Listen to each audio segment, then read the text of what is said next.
This page is a Nintendo 64 magazine cover promoting Wave Race 64, describing it as a jet ski racing experience. The cover art includes cartoonish biker characters and a smiling woman in red. Featured N64 games include Wonder Project J2, Super Mario 64, J-League Live 64, Mission Impossible, Hyperspace Knight Pro Baseball King, Street Andrews of Glory, Wild Choppers, and Quanpa. There's also a section titled Namco and Konami Super Special Report that lists Super Famicom games Dragon Quest II, Street Fighter Alpha 2, and Wizardry Gaiden IV as secondary news. A circular speech bubble mentions Goemon and others, and teases the reveal of 4 big new productions. This page is an advertisement for the Nintendo 64 game Charlie Blast's Territory. The text highlights that with the power of the N64, a new type of puzzle game is born, evolving from falling block-style games to a rolling-style puzzle. It emphasizes the beautiful 3D space and novel gameplay, stating that Nintendo 64 has created a new standard for puzzle games, and that the player gives life to the cube. The advert promotes the game as a long-awaited new title, coming soon. This page is the contents page for a Nintendo 64 magazine from November 1996. It highlights Wave Race 64 as a featured game, describing its jet ski action and place in the early N64 lineup. The page teases a Super New Work Big Bang section showcasing upcoming N64 titles like Mystical Ninja starring Goemon, J-League Winning Goal, Japan only, Wonder Project J2, Japan only, True Golf Classics, St. Andrews, and Hyper 3D Baseball, Japan only. It also includes sections on Mission Impossible, Wild Choppers, Chameleon Twist, Turok, and features classic Super Famicom games like Dragon Quest II, Street Fighter 02, and Wizardry Gaiden IV. Regular magazine features like news, game Q&A, and a game index are also listed. This page is an advertisement for Dengeki Nintendo 64 strategy guides. It highlights a complete strategy guide for Super Mario 64, claiming it covers all 120 power stars and provides a walkthrough to complete the game. It also advertises a complete strategy guide for Pilotwings 64, promoting it as a guide to achieve perfect scores and gold badges, with maps and flowcharts included. Further down, it mentions a complete strategy guide for Fire Emblem, Genealogy of the Holy War for the Super Famicom, promising secret techniques. Also advertised are Super Robot Encyclopedia, a comprehensive book about Super Robot series, and Dengeki Urawaza King, a cheat code and secret techniques book for 96-97 games. Prices are listed for each book. This page is an exciting announcement revealing that Namco is finally entering the Nintendo 64 market. The headline boldly proclaims, Namco goes to N64 shock scoop, and it details how they are developing not one, but 2 games, a sports game and an RPG. The article mentions Namco's previous RPG, Tales of Phantasia, on Super Famicom as a recent memory, and suggests they are creating a substantial RPG for the N64. The RPG screenshot is titled Summon Demon, and looks like a classic-style RPG battle scene with character stats shown at the bottom. On the sports game side, it highlights Namco's popular Super Famista baseball series, already up to its 5th installment on Super Famicom. The screenshot showcases what appears to be a baseball game, likely from the Super Famista series. Though it's not explicitly named for N64 here, it shows a typical baseball game interface with score, inning, and player information.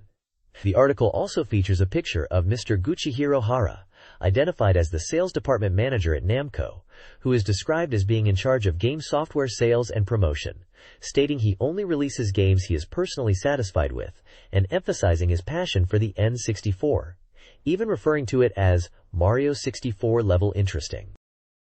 This page announces that Koei, known for simulation games, is officially entering the N64 market. An interview reveals they have been researching the N64 since February and are currently developing 2 titles, an SPG, sports game, and an RPG. Koei aims to create original games that maximize the N64's hardware capabilities, distinguishing them from PlayStation titles, and to bring over their Super Famicom (SNES) user base. Their SPG is expected to be released in early summer next year, with the RPG following later. The interview touches upon their intention to maintain high quality over speed of release. Additionally, the page mentions that Namco is also developing an RPG for the N64, further exciting fans.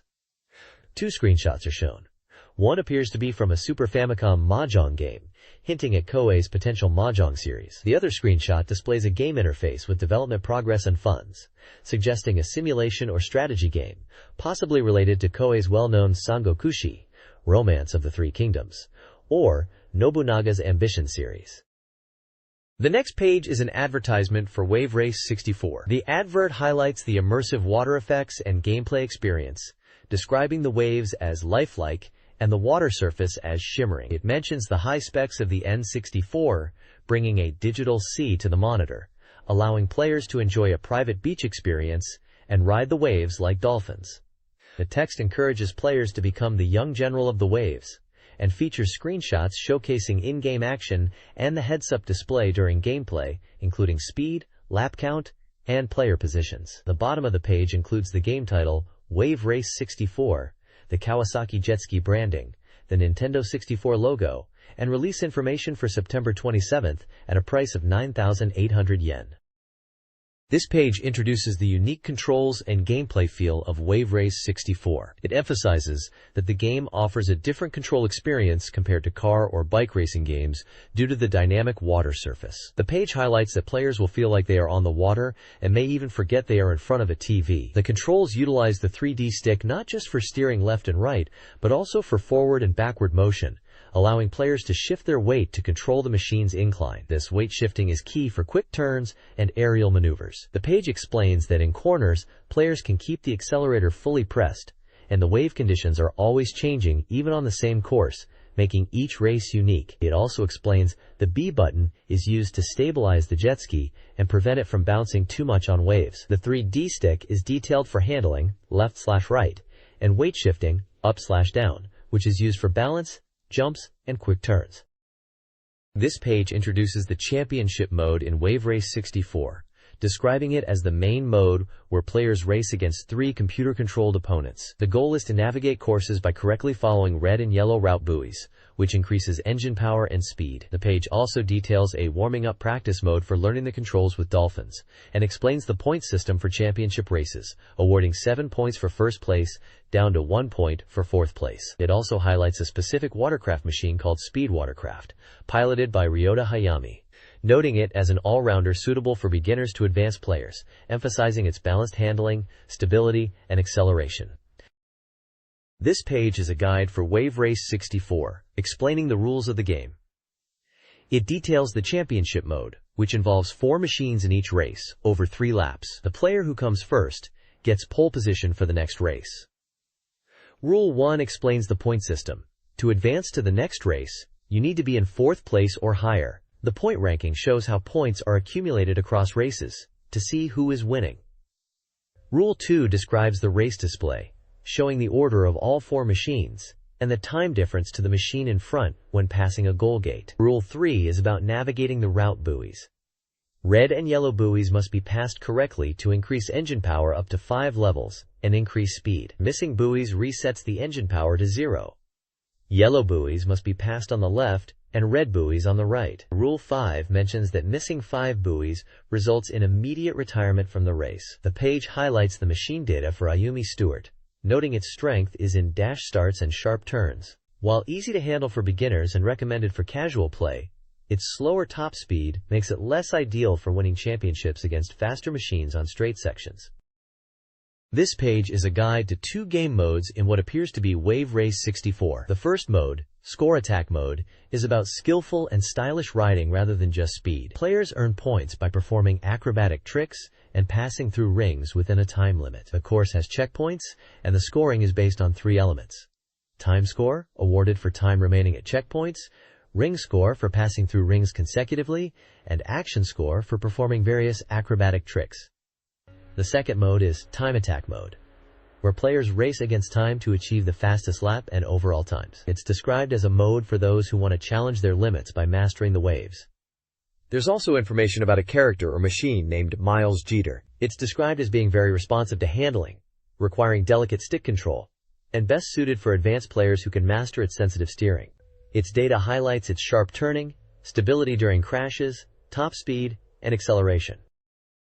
The next page introduces the two-player battle mode for Wave Race 64. This mode allows for split-screen races on any course previously reached in championship mode, and players can even use the same machines for battles. The page highlights the option settings which let you customize the wave conditions and implement handicaps. There's also a section about data transfer using the controller pack to copy game data. Finally, machine data is provided for the David Mariner character, pointing out its excellent top speed and stability, but noting its weaknesses in handling and acceleration, making it suitable for straight courses, though challenging on technical ones. This page is focused on high-tech techniques for a racing game, specifically detailing advanced strategies for achieving better performance. It begins by discussing speed-up techniques, highlighting the importance of the start dash to immediately maximize engine power. The page then moves into machine setting variations, explaining how players can customize their machine's handling between light for easier cornering and heavy for less sensitive steering. Engine settings can be adjusted for dash for quicker acceleration or top speed for higher maximum velocity. Grip settings are described as slip for higher speed but easier sliding in corners, or grip for reduced speed but better traction. Shortcut techniques are also covered, advising players to utilize shortcuts effectively, especially jumps over high waves and ramps.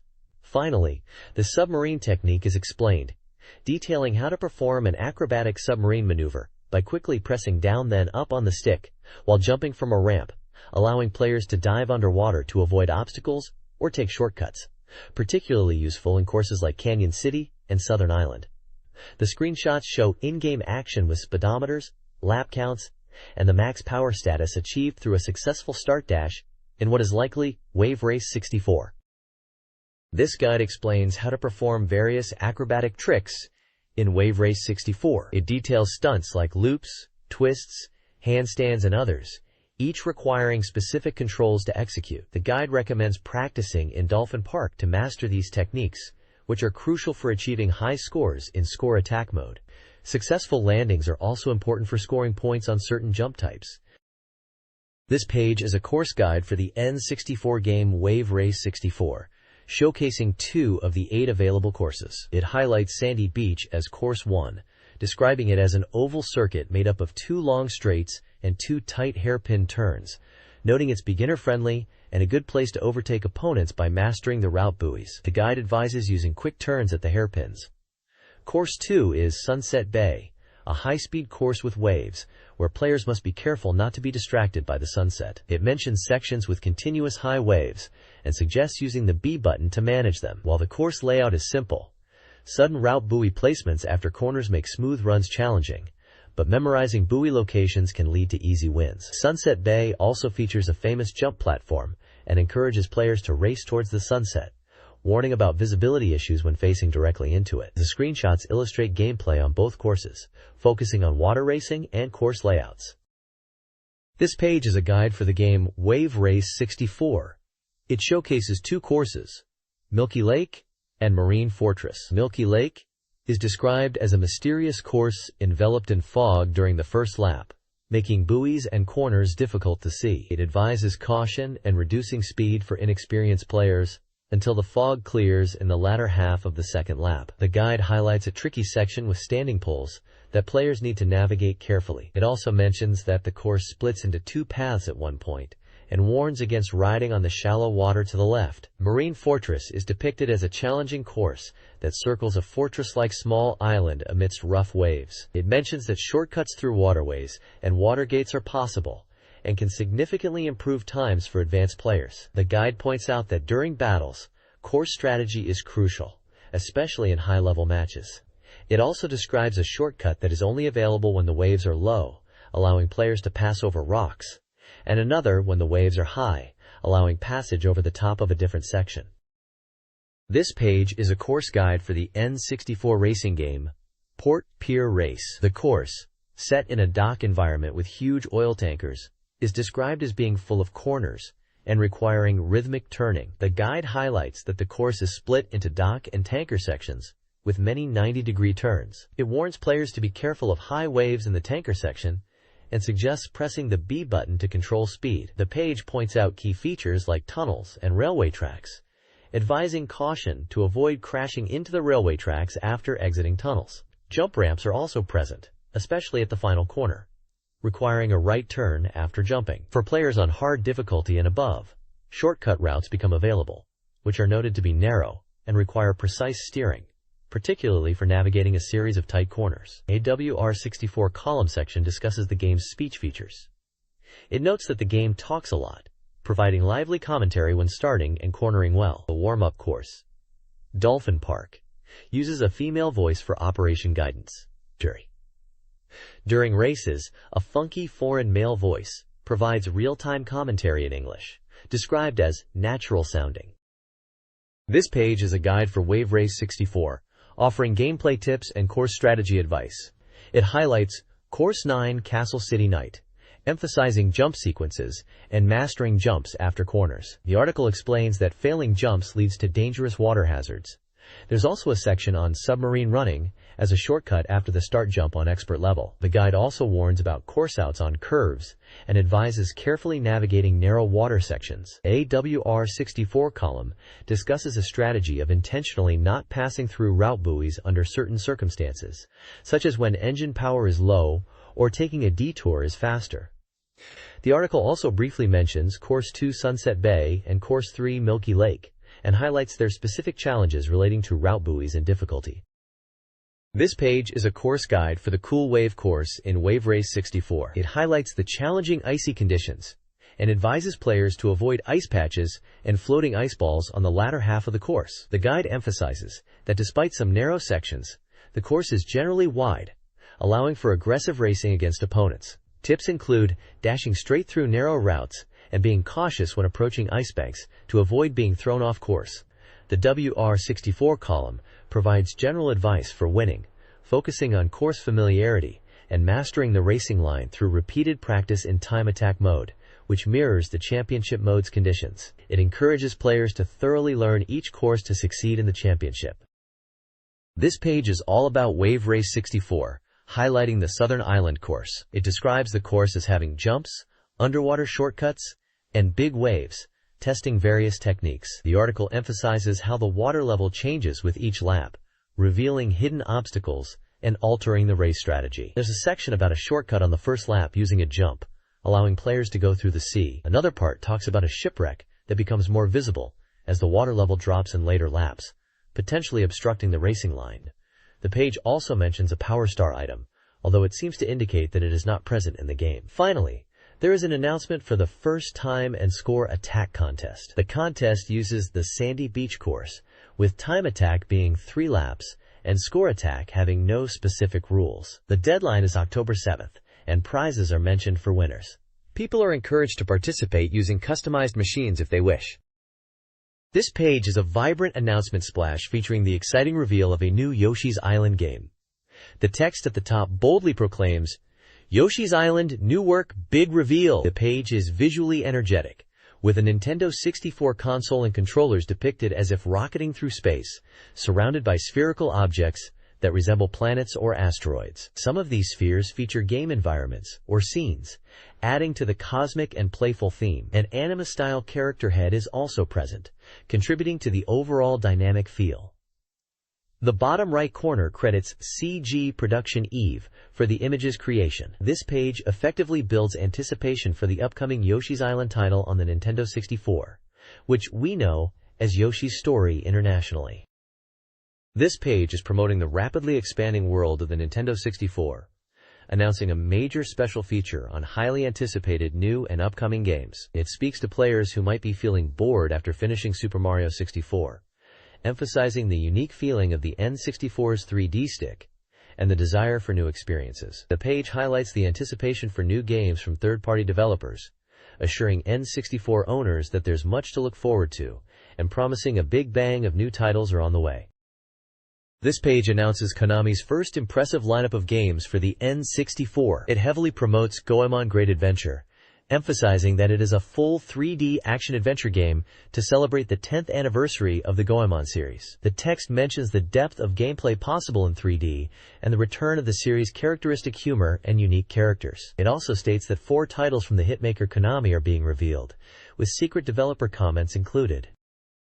The next page is advertising 2 sports games and a table game. Firstly, it features JIKU Powerful Pro Yakyu 4, which translates to Live Powerful Pro Baseball 4, but was likely a provisional title as part of the series. The article highlights the series' popularity on the Super Famicom and its upcoming release on the Nintendo 64, emphasizing the improved 3D graphics using polygons. Secondly, it advertises J-League Perfect Striker, a soccer game, mentioning that it will surpass the Super Famicom and PlayStation versions. It also boasts the latest player data and improved 3D visuals for realistic player actions on the Nintendo 64. Finally, the page introduces Mahjong Master, stating it's a fully fledged Mahjong game and that the N64's power will enhance the AI opponents in this table game. The page questions if readers can understand the games from just photos and then prompts them to turn to the next page for more pictures. It's marked as a Dengeki scoop sheet. This page is a game preview for Ganbare Goemon 5, Mystical Ninja, starring Goemon on the N64, celebrating the 10th anniversary of the Goemon series. The game is described with 4 keywords: a fully 3D Goemon world, a multi-view system allowing viewpoint changes based on situation, analog control using the 3D stick for various actions, and the signature Goemon humorous action. The page also details the control scheme for the game, explaining that the B button is for attacks, the C button unit controls the camera, the A button is for jumping, the 3D stick is for movement and actions like climbing, and the Z trigger is for crouching. This page showcases the power of the Nintendo 64, transforming the Goemon series into 3D for the game Mystical Ninja starring Goemon, known in Japan as Ganbare Goemon 5. It emphasizes the leap from 2D to full 3D environments, highlighting the depth and immersive feeling achieved on the N64, which was impossible on the Super Famicom, SNES. The page uses wireframe images to illustrate the 3D structure beneath the textured in-game visuals of Edo-style townscapes and characters. It also points out the feature of viewpoint switching using the C buttons, noting it adds a strategic element to gameplay within the 3D fields. This page is focused on Goemon, Mystical Ninja, starring Goemon, also known as Ganbare Goemon, Tenguto no Daibuken, highlighting the 4 playable characters and their unique fighting styles. The page details the attack methods for each character. Goemon uses his Kiseru pipe as his main weapon, which can be powered up, and a chain Kiseru as a sub-weapon for crossing gaps. His special technique is to lift and push heavy objects. Ebisu Maru, described as a self-proclaimed righteous ninja, uses a small mallet as his main weapon and a meat mallet as a sub-weapon for life recovery. His special technique, Chibi Ebisu technique, shrinks him to fit through narrow spaces. Yae, a piece-supporting secret special ninja, wields a katana as her main weapon and a lock-on bazooka as a sub-weapon. Her special ability is to summon a dragon and return to a visited village, or transform into a mermaid for underwater movement. Sasuke, a mechanical ninja, uses kunai knives as his main weapon and firework bombs as a sub-weapon to destroy walls and create paths. His special technique, flying technique, allows him to fly for extended periods. The page emphasizes that, with all 4, they are invincible, and points out the game's 3D action and 2-player cooperative play, noting that while 1 player is standard for 3D action games, Goemon allows 2-player simultaneous play. The initial playable characters are Goemon and Ebisu Maru, with Sasuke and Yae joining later as the game progresses. The next page is all about the Nintendo 64 game Ganbare Goemon, Mystical Ninja starring Goemon. It's exciting to see the giant robot Goemon Impact making an appearance in this installment, almost like a movie star. The game will involve battles against giant robots and the mysterious Neo-Peach Mountain Shogunate. We are introduced to characters like Baron, Catherine, Angela, Francesca, Margaret Kanze, and the Shinpudan. An interview with developer Ebisuko Etsunobushi discusses the focus and challenges of implementing a 3D 2-player mode, a key feature of the Goemon series. He also mentions motion capture for smooth character animations and the beautifully rendered Edo Town setting. The game is still in early development, with system, graphics, and other areas at 30% completion. This page is a preview of JIKU Powerful Pro Yakyu 4 for the N64, a baseball game that was only released in Japan. The article highlights key improvements for this N64 iteration, emphasizing updated player data reflecting the 1996 season, enhanced polygon graphics for stadiums and player models, and new gameplay modes. It mentions the control scheme is similar to the Super Famicom version, with explanations of button functions like B button for selection, C button unit for camera control, A button for action and menus and gameplay, D-pad, and 3D stick for player movement. Screenshots demonstrate the in-game graphics and interface, focusing on the gameplay and player data presentation. The preview suggests this game is targeted at baseball fans and N64 players looking for a refined and updated baseball experience on the console. This page is about the N64 game JIKU Powerful Pro Yakyu 4. It highlights that this version for N64 is a significant update from the SFC version, but the core systems remain well received. The page details gameplay elements. Pitching emphasizes choosing the course and ball type, with varied curveballs depending on the pitcher for a realistic feel. Batting explains the white bat cursor showing ball trajectory and the importance of timing in the strike zone. Defense mentions the switch from D-pad control in the SFC version to 3D stick control for player movement, allowing for faster ball interception. Powerful points focuses on stamina, which decreases with each pitch, and the running aspect. It notes that strong swings narrow the meat cursor but increase hitting power. It also questions if bunting, assigned to the X button in the SFC version, will be different on N64. Other elements shown are wind direction and strength affecting gameplay, and player condition indicators are displayed with faces. Changeups and pitches are influenced by ball type and pitcher. This baseball game features several modes. Camp mode offers a training environment for skill development. V's battle mode allows for matches against friends, or the CPU, with adjustable difficulty and spectator options. Pennant mode simulates a full professional season, complete with statistics and major events. Success mode allows players to create and develop their own players for team integration. League mode offers competitive gameplay for up to 6 players using existing or custom teams. New player mode lets you register players created in success mode for use in other modes. Arrange mode provides team customization, allowing players to edit and create their own teams. The N64 Power Pro baseball game features fully polygonal stadiums, allowing for dynamic camera angles, switchable via the C buttons. Developer Akata Atsushi from Konami discusses key features, including polygon players and stadiums, a 3D stick control system, and the popular success mode. The meat cursor's bat-like shape enhances realism. Stadiums accurately reflect real-world dimensions. Players can freely control the camera during breaks, but angles are forced during plays. The game showcases 3 stadiums: Tokyo Dome, Osaka Koshien Stadium, and Green Stadium Kobe, with details like turf type and dimensions provided. Game data, including pennant mode, league, and arrange mode information, is saved to the controller pack, covering batting, pitching, and fielding records. The development status is currently at 40% for the system, 30% for graphics, and 40% for other aspects.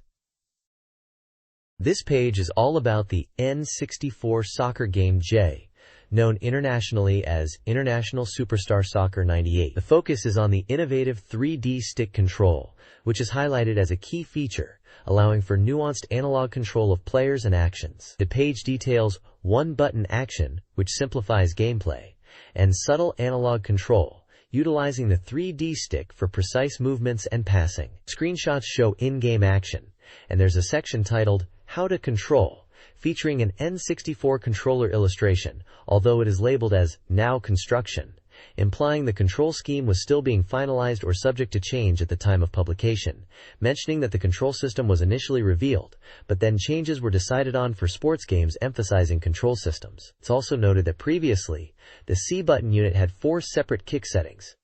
The game is touted as having super realistic motion capture and abundant data.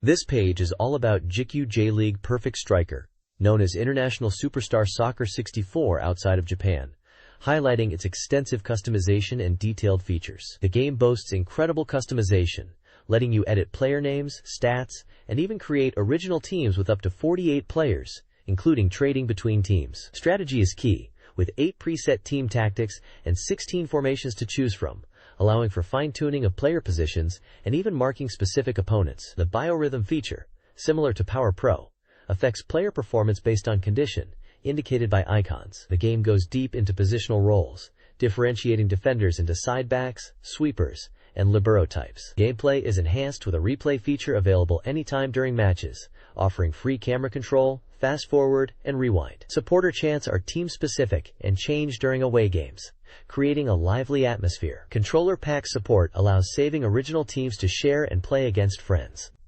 An interview with the developer, Mr. Okuda, the Major A director, reveals that the N64's CPU power enables detailed animation and real-time calculations for player positions and tactics, aiming for realistic gameplay.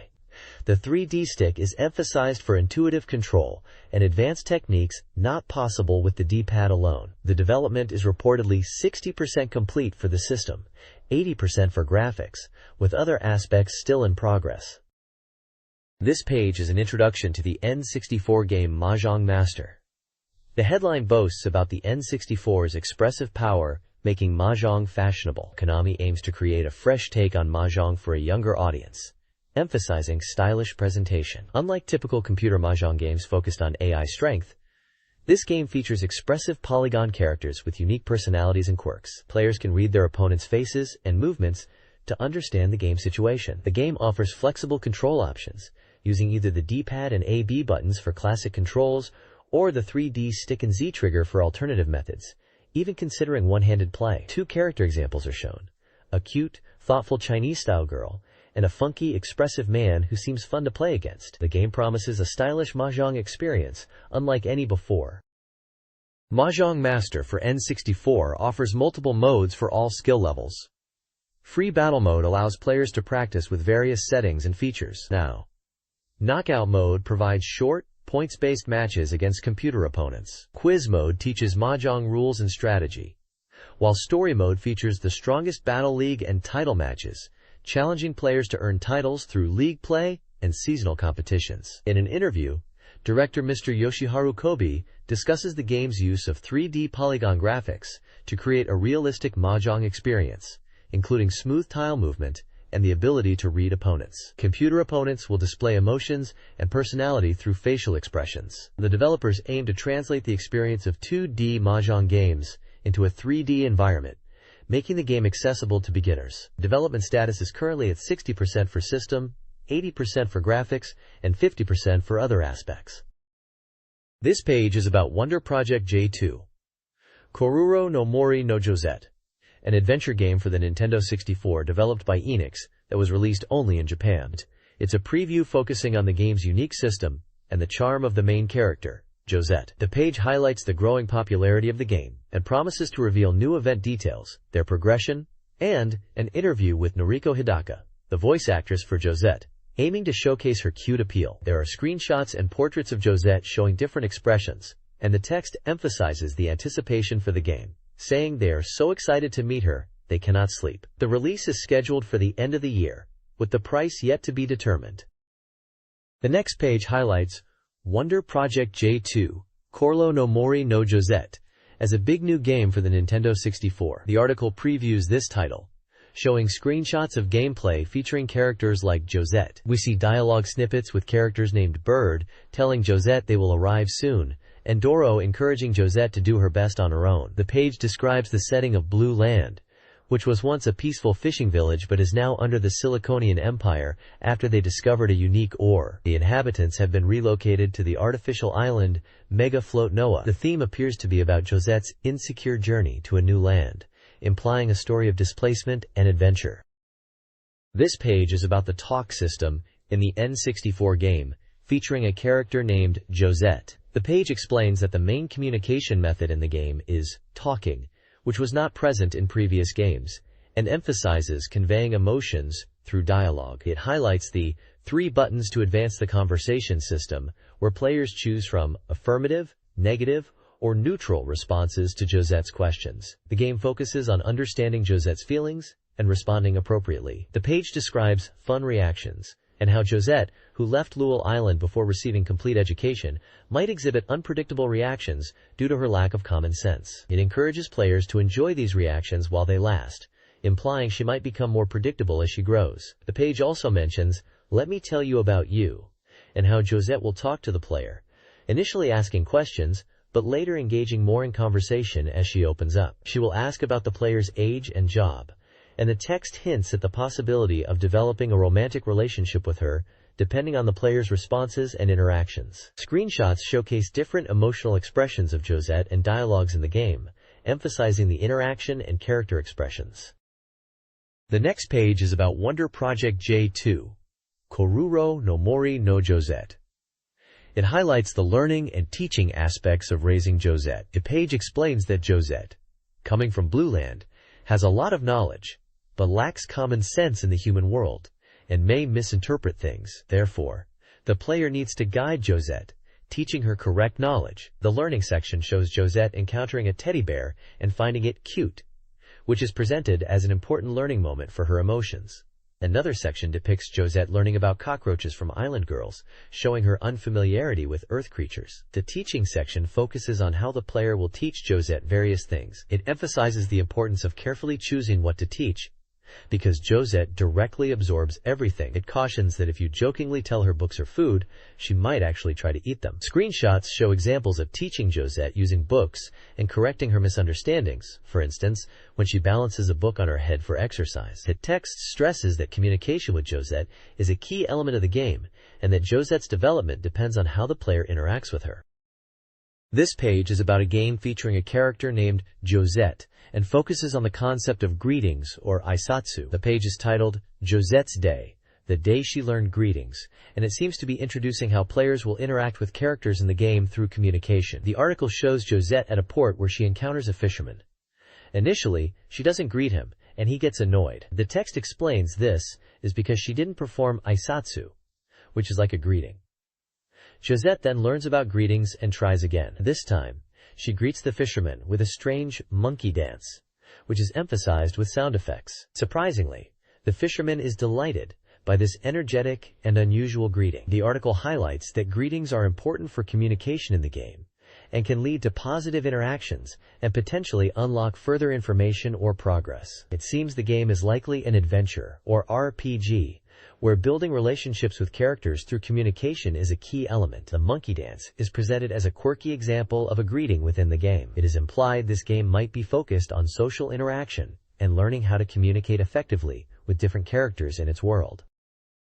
The next page features Wonder Project J2, Koruro no Mori no Josette. It discusses the concept of proper greetings in the game, showing a scenario where the main character Josette goes to town after failing to meet an old man. Josette encounters a girl and bumps into her, leading to an interaction where Josette is scolded for not greeting properly. The screenshots illustrate Josette trying to introduce himself in a shop, but being rudely interrupted by a girl named Karen, who demands to know what he wants and criticizes his greeting. It seems Josette is learning that there are different kinds of greetings, and the game reinforces the idea that proper greetings are important for building relationships. The page also mentions an achievement memo system in J2, where learning to greet people is a recorded achievement.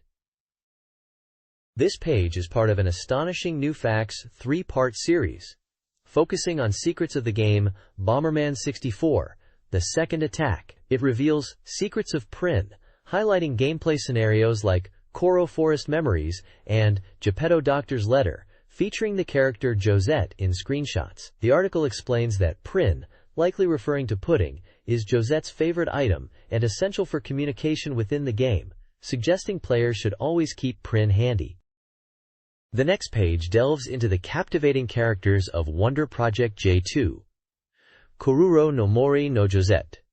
Wonder Project J2, Koruro Forests, Josette. Firstly, it spotlights Josette's voice actress, the popular Noriko Hidaka, who also voiced Pino in the previous game. The article highlights an interview with Hidaka-san, revealing insights into her role and the depth of Josette's character. She explains that voicing Josette is a fulfilling experience, and that Josette is a lively and expressive character who grows throughout the game, making her a unique challenge compared to typical anime voice acting. The game, according to Enix's Fujimoto-san, features a lot of dialogue from Josette, reacting to situations, and even speaking to the player from the monitor. The page then introduces a new mysterious boy named Poco. It describes a scene where Poco encounters Josette at a harbor, speaking to her in a strange way. Poco is described as a boy who appears to have a connection to Gijin, and originates from Ruro Island. He has been entrusted to Karen, and is constantly around Josette, leaving his true identity a mystery.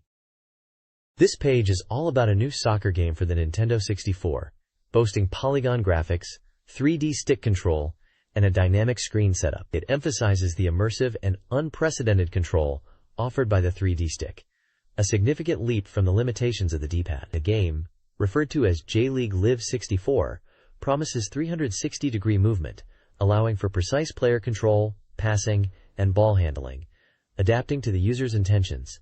It's highlighted as a dream come true for soccer fans, eliminating the stress of previous soccer games. The page also raves about the realistic player movements achieved through motion capture technology, emphasizing the smooth and lifelike animation thanks to motion blending, making the on-screen action incredibly real. This game is likely to be known internationally as FIFA Soccer 64, published by Electronic Arts, and showcasing the power of the N64 in delivering a new generation of soccer gaming. This page introduces the N64 game J-League Live 64, describing it as a supernova birth that changes soccer games. It highlights the game's picture-in-picture system, which displays a subscreen within the main game view, allowing players to see the overall field strategically or zoom in for close-up views. This creates a unique viewing experience.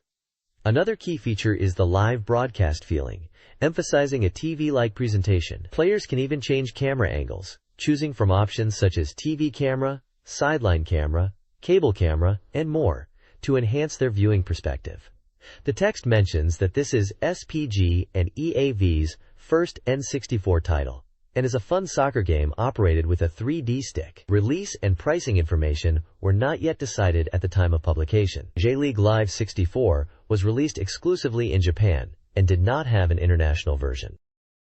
This page is dedicated to showcasing the realism in J-League Live 64, which was released internationally as International Superstar Soccer 64. It emphasizes two key aspects of realism in the game. Firstly, it boasts about having 8 camera angles, providing a variety of perspectives from player viewpoints to aerial helicopter shots, allowing players to change camera angles during gameplay. Secondly, it highlights the precise control offered by the N64's 3D stick, enabling 360-degree movement and nuanced control over player strength. The article details how this control enhances passing, allowing for passes to open spaces with variable power, and dribbling, where the degree of 3D stick tilt dictates the dribbling speed, from slow and controlled to a full-speed dash, providing a greater level of control than previous soccer games. The next page showcases J-League Live 64, a soccer game emphasizing realism with up-to-date player data from 16 clubs. It highlights the game's feature of 8 different camera angles to view the action. The page also displays cartoon mascots representing various soccer teams in the game. A score table is shown, and the text expresses excitement about the game being hot. This page highlights the Nintendo 64 game St. Andrew's Old Course Golf, emphasizing the realistic depiction of time and weather impacting gameplay. It details how the game features changing times of day, morning, evening, and night, and different weather conditions like sunny, cloudy, foggy, and rain. The text explains that these elements are not just visual, but actually affect gameplay. For instance, the grass on the green changes with time, impacting putting, and weather like fog reduces visibility. The page conveys the idea that the game aims to realistically simulate the challenges of playing golf in varying natural conditions at the famous St. Andrew's course.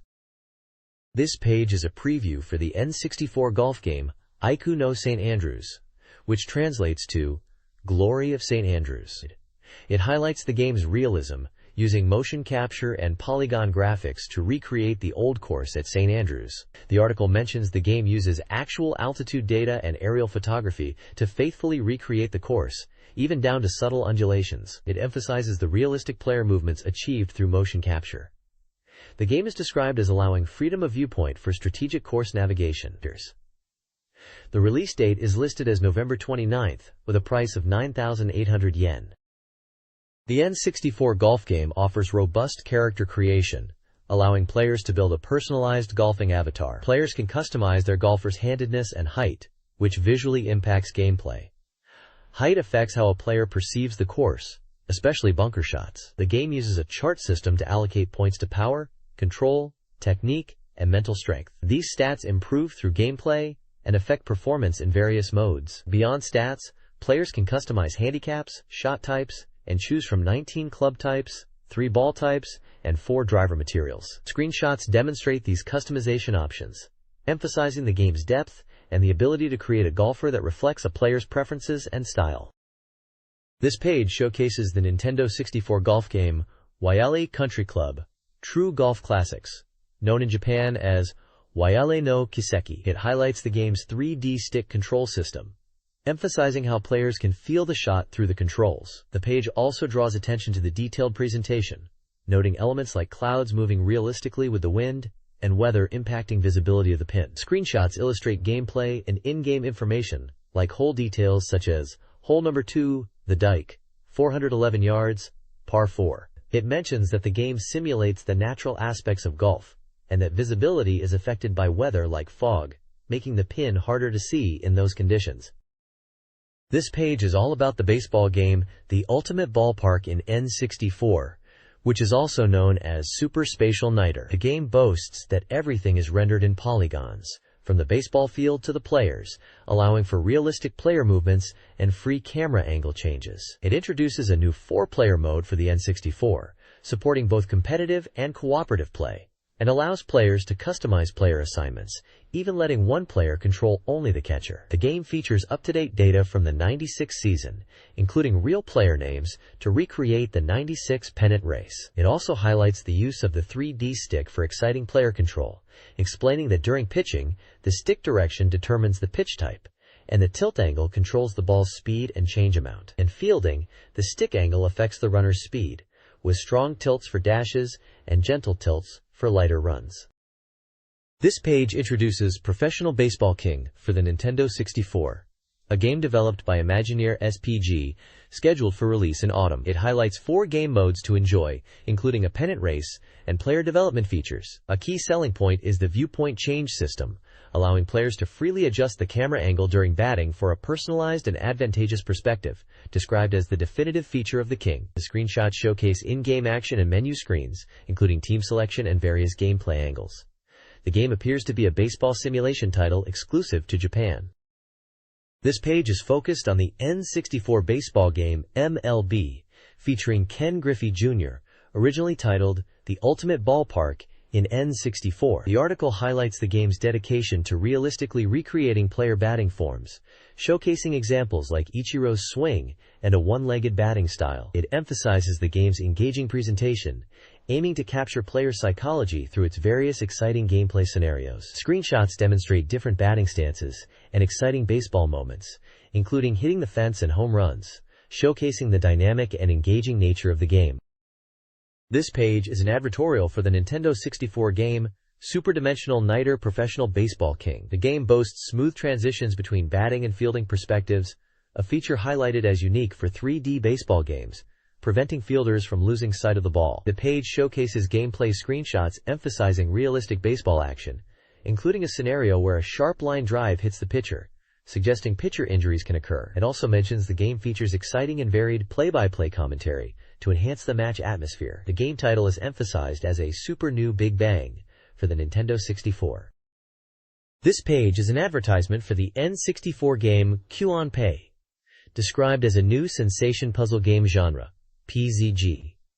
The ad highlights that it's the first PZG for the N64, sure to raise expectations among fans. It mentions the game introduces new truths and system mechanics, and promises players can experience the appeal of the new era PZG in just 4 pages. The game features 3D polygonal graphics and a futuristic cyberspace setting, with cubes moving at high speed in a tunnel. It emphasizes the smooth, fluid movements of the cubes, likened to flowing water, showcasing the N64's capabilities. The game is developed by T&E Soft and published by PZG System, with a price of 9,800 yen estimated and a release date to be determined. The advertisement uses the phrase 64-bit power at the bottom. The next page showcases a 3D stick puzzle game, described as a new Nintendo 64 title. The game, potentially called PZL, is about manipulating a cube in a 3D space. It features both stage clear and puzzle modes, each boasting 100 stages. The article highlights the game's detailed and beautiful stage backgrounds and mentions the ability to save game data using a controller pack. The screenshots display gameplay and a player select screen with save options. This page provides an overview of the game modes in QoP.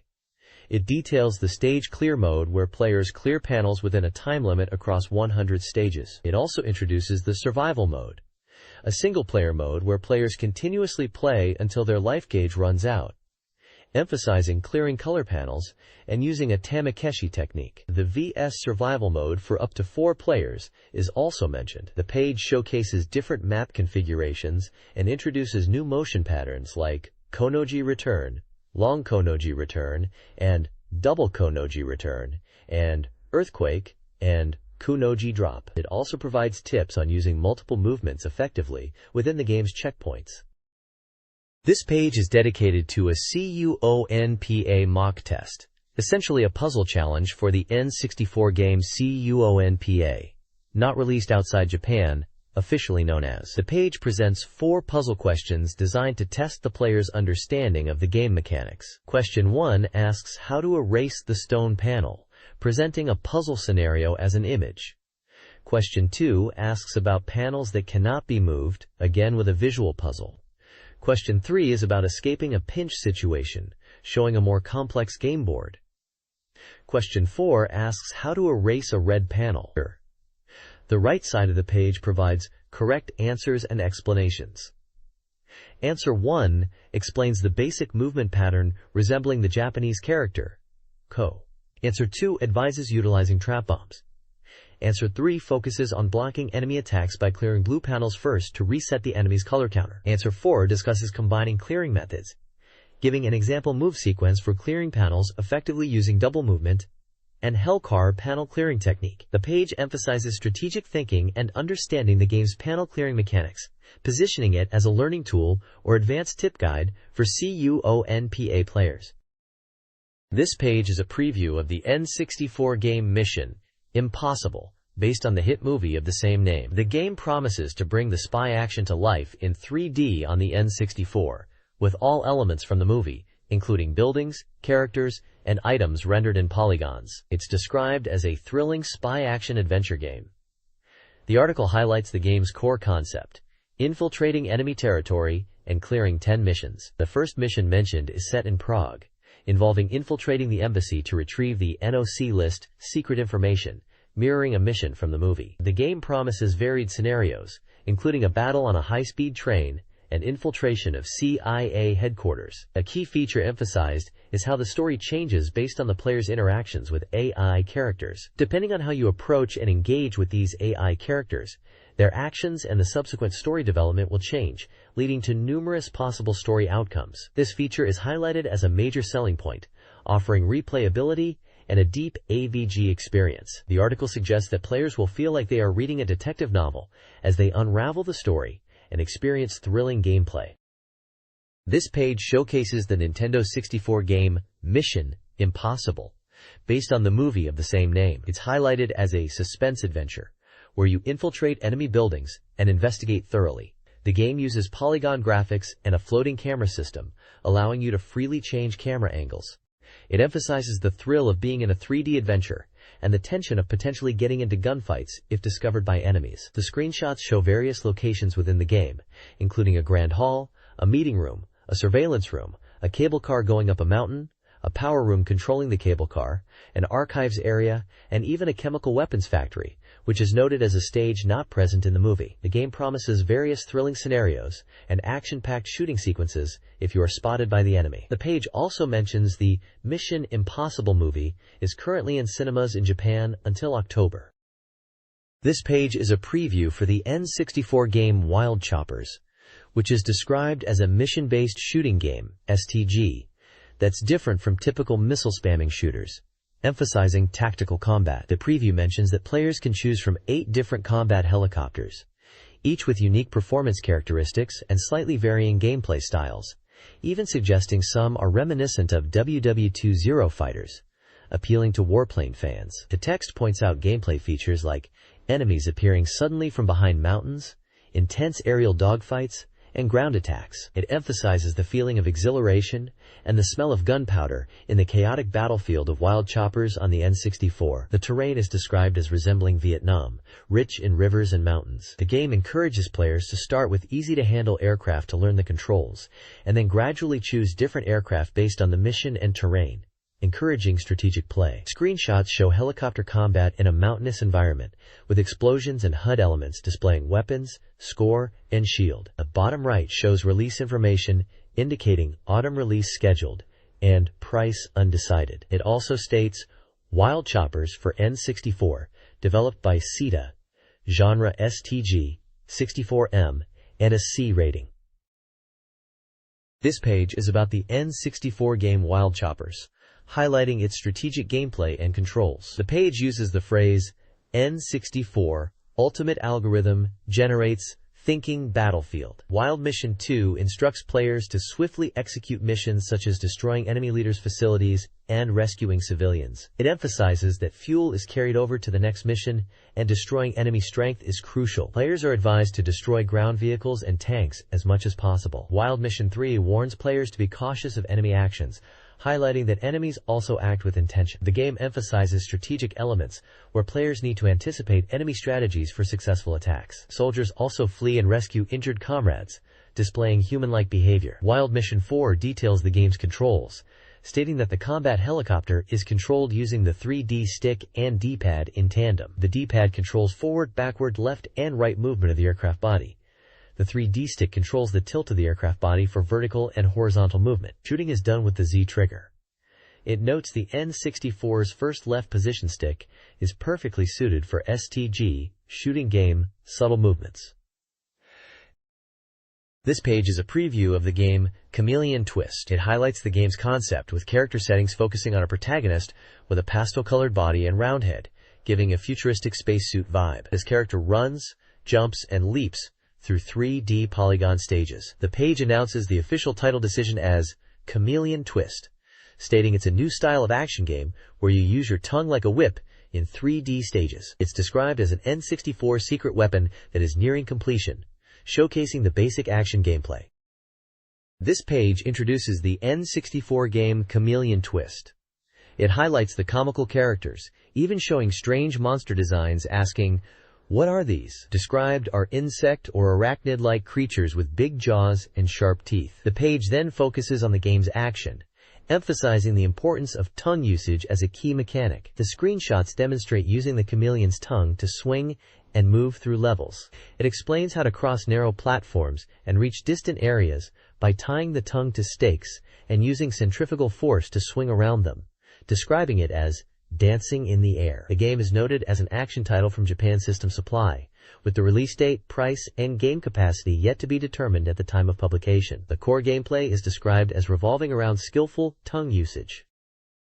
This page features a preview of the N64 game Turok: Dinosaur Hunter. It highlights the game's full polygon graphics and smooth, fast-paced gameplay, made possible by the N64's 3D stick control. The article emphasizes the unprecedented immersive feeling and control offered by the 3D stick, stating it brings a new level of action and shooting experience. The game is set in the Lost Land, where different eras collide, and players take on the role of Turok to defeat the evil campaigner, who commands biosaurs and cyborgs. The preview emphasizes the vastness of the Lost Land, and the freedom players have to explore it, requiring both knowledge and experience to survive. It mentions a wide variety of weapons available to fight enemies. There is also a section focusing on the control method, with an interview with Mr. Imamura from Acclaim Japan's development department. He explains that the 3D stick allows for aiming in 360 degrees, with C buttons used for forward/backward and side-to-side movement. This control scheme is designed to give players a sense of truly moving freely in the world of Turok, enabling actions like jumping, running, and swimming. The preview concludes by emphasizing the immersive 3D experience unique to this game. This page is a preview for the Nintendo 64 game Turok: Dinosaur Hunter. The headline shouts, "Survive the parallel world! and describes it as a life-risking death survival game.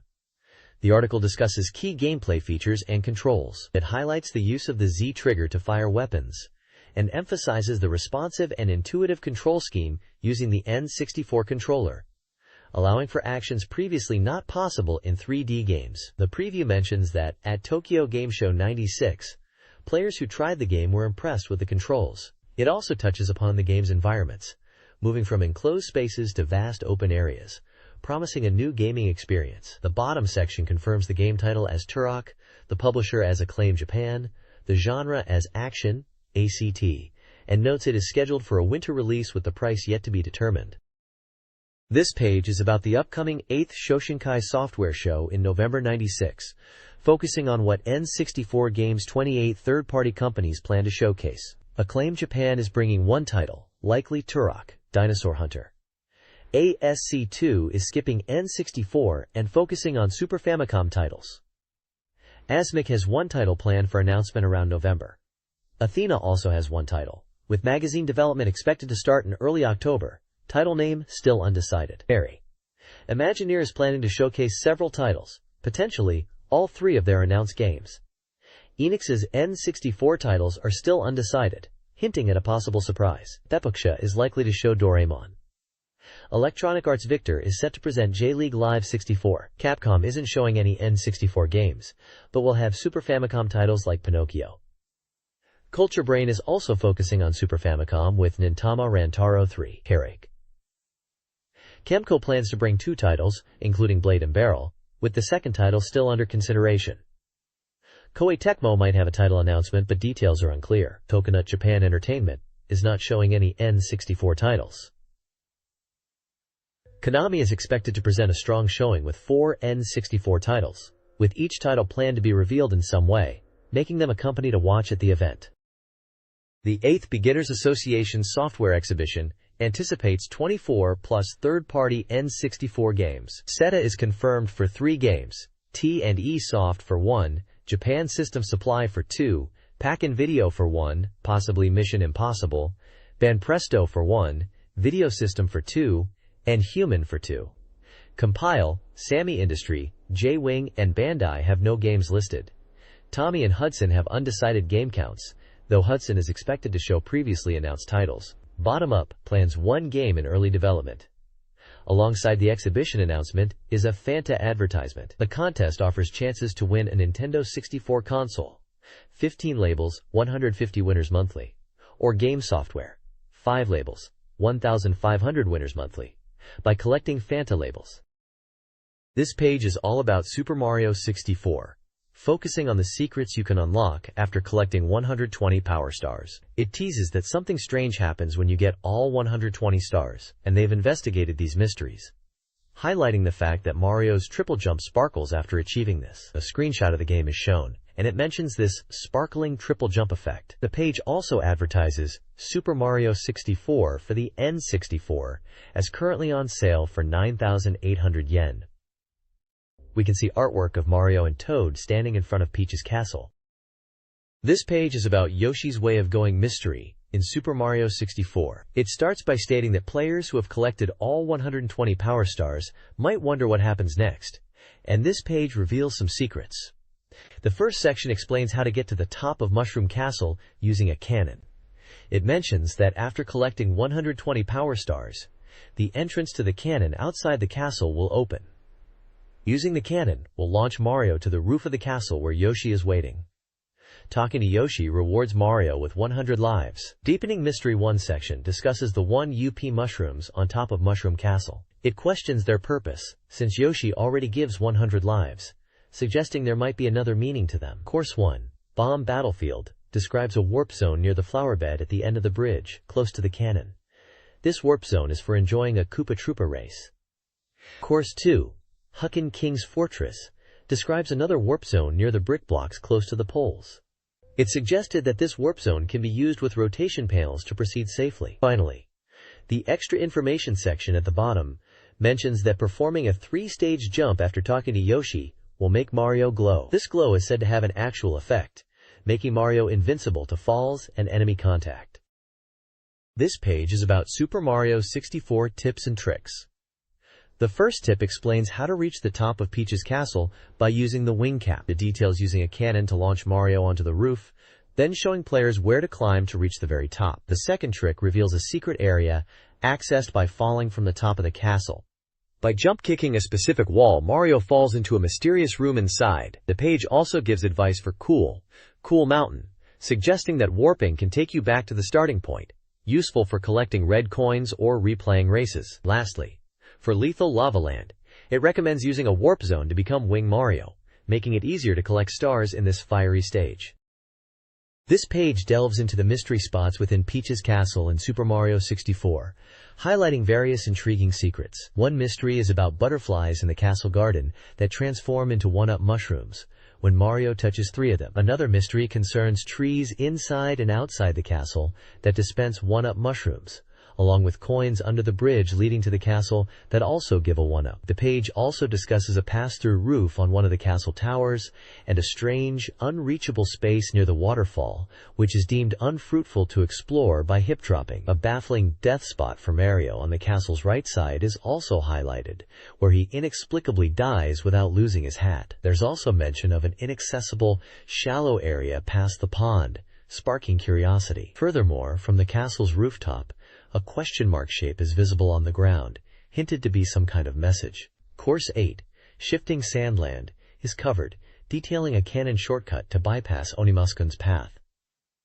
Course 10, Cool Mountain, features a warp that's deemed not very useful, seemingly intended for advanced players for trick maneuvers.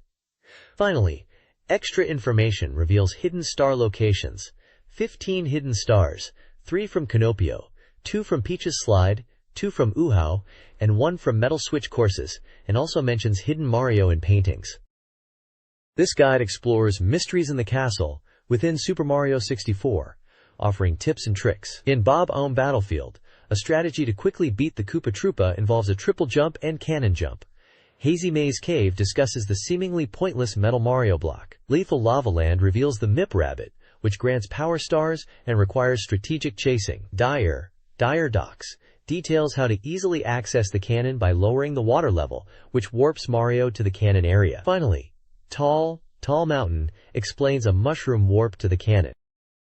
This page seems to be a strategy guide focused on Super Mario 64, highlighting several courses and tips within the game. Course 4, Champion Penguin's Riddle, discusses the Champion Penguin in Cool Mountain, noting that he gets bigger if you haven't seen him for a while and becomes aggressive. Course 13, Quay Riddle, mentions a quay on a small island in Dire Docks, where hitting the posts gives you 5 coins, but only if you don't defeat the nearby underwater enemies first. Course 14, Tick-Tock Clock's Longhand Riddle, talks about the long hand of the clock in Tick-Tock Clock and how its position changes depending on the star you are aiming for, suggesting players use this to their advantage to get stars effectively. Another section, also labeled Course 13, titled Small and Big Island, points out that the warp zone on Tiny Huge Island is only usable when coming from the smaller island and is one way, with a single coin indicating its purpose. Finally, Course 15, Rainbow Cruise, gives advice for Rainbow Ride, suggesting players use the warp zone near the mansion in the sky to return, enabling them to reach the rooftop maze. Course 11, Waterlogged City Riddle, describes Wet-Dry World and how the water level changes in 3 stages based on the height. Mario jumps into the painting, advising players to utilize this mechanic to obtain power stars. This page is an article titled Inside of Nintendo 64, which is the 6th installment of a series featuring an interview with a company president discussing the N64 console's memory. The article highlights the N64's memory as a key feature, explaining that it uses high-performance memory, which contributes to its cost-effectiveness despite its powerful capabilities. It mentions different types of memory and how the N64 utilizes fast memory, even faster than PC cache RAM, for its main system memory, emphasizing the advantages of this design choice in balancing performance and cost. The page includes images of the Nintendo 64 console, both external views and internal motherboard details. The next page highlights the CPU superspeed memory of the Nintendo 64. It explains the N64's memory is called Rambus memory, developed by Rambus in America, and is different from standard memory by transmitting signals at 250 MHz.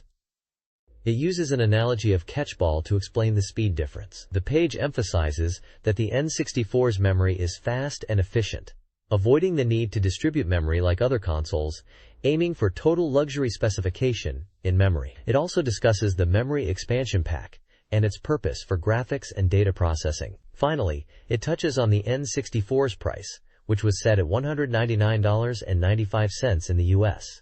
Nintendo is quoted saying they aren't considering price drops in Japan at the moment, despite price cuts on competitor consoles like the Sega Saturn (SS) and PlayStation (PS), which are shown in tables with their price reduction history.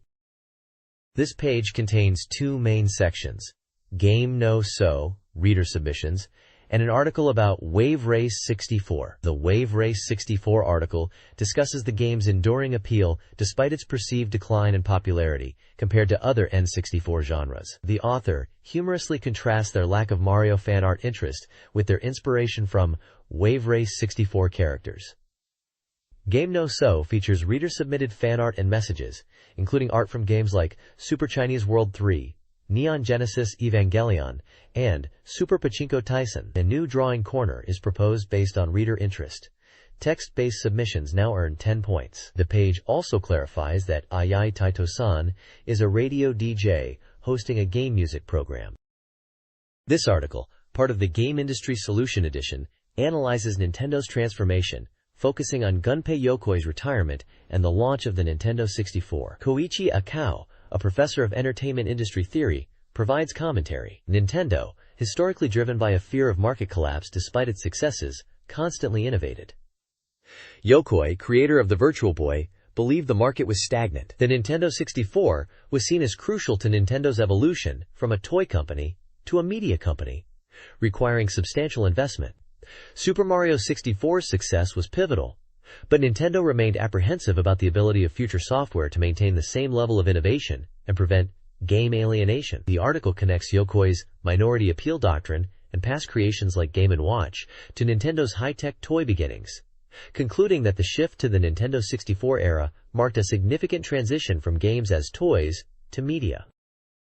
This page announces the upcoming December issue of Dengeki Nintendo 64 magazine, scheduled for release on October 21st. The issue will feature in-depth coverage on popular Nintendo 64 titles such as Wonder Project J2, Wave Race 64, and Mario Kart 64, with hints of information on Dragon Quest II. The page also highlights a Game Sensation section and an article about Wizardry Gaiden IV. There is an advertisement for Dengeki King magazine's November issue, which focuses on all-round game data and is set to release on October 8th. This issue will delve into the latest information and feature an in-depth analysis of how the game industry will change with the release of Final Fantasy V-2, alongside exploring the next strategy from Elf and a special feature on game schools. It also mentions a sales hit chart. Additionally, the page includes staff credits for the magazine and a recruitment advertisement for writers to contribute game strategy articles and new game introductions for Nintendo 64, specifying that applicants should be over 18 and residing near Tokyo.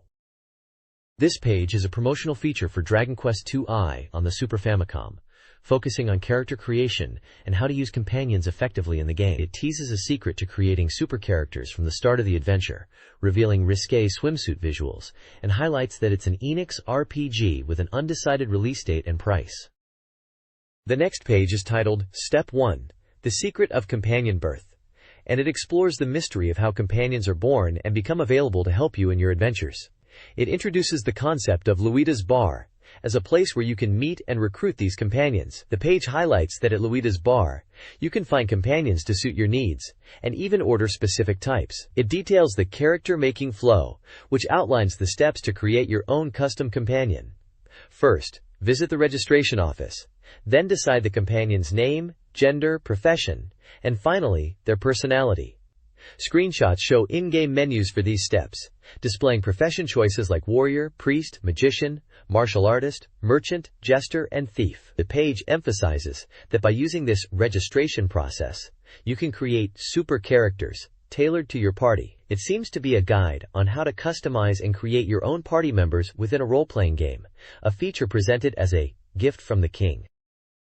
This page delves into Dragon Quest II and how to create super-powered characters. It humorously suggests utilizing forbidden fruit items, such as a risque swimsuit, to build a strong and appealing party. Gameplay screenshots are shown featuring various character classes like hero, martial artist, wizard, priest, thief, warrior, jester, sage, and merchant. The page highlights seeds, special items gifted by the king to enhance character stats. These seeds come in different types, including strength seed, agility seed, stamina seed, wisdom seed, and luck seed, each randomly increasing the corresponding stat when used.